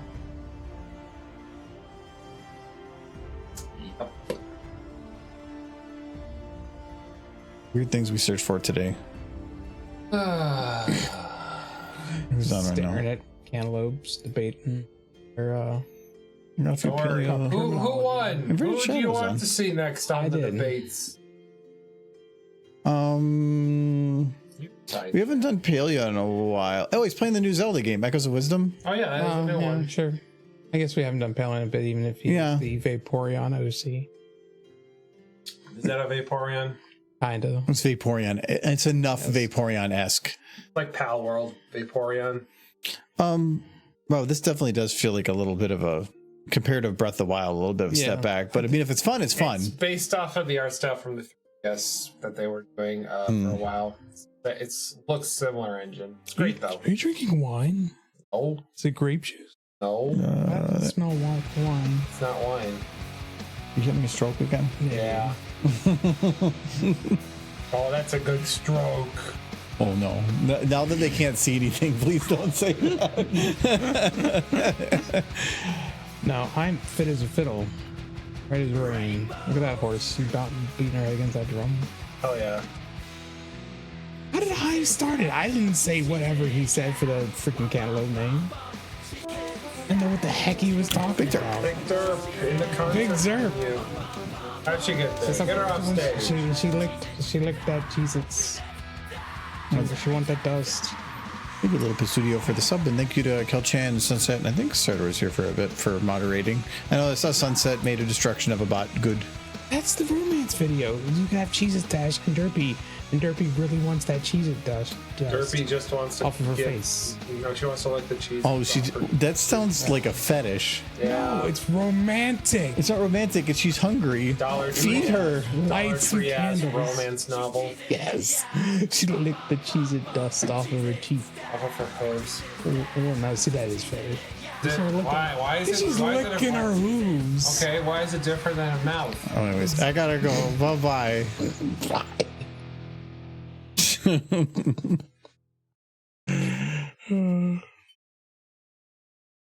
Good time.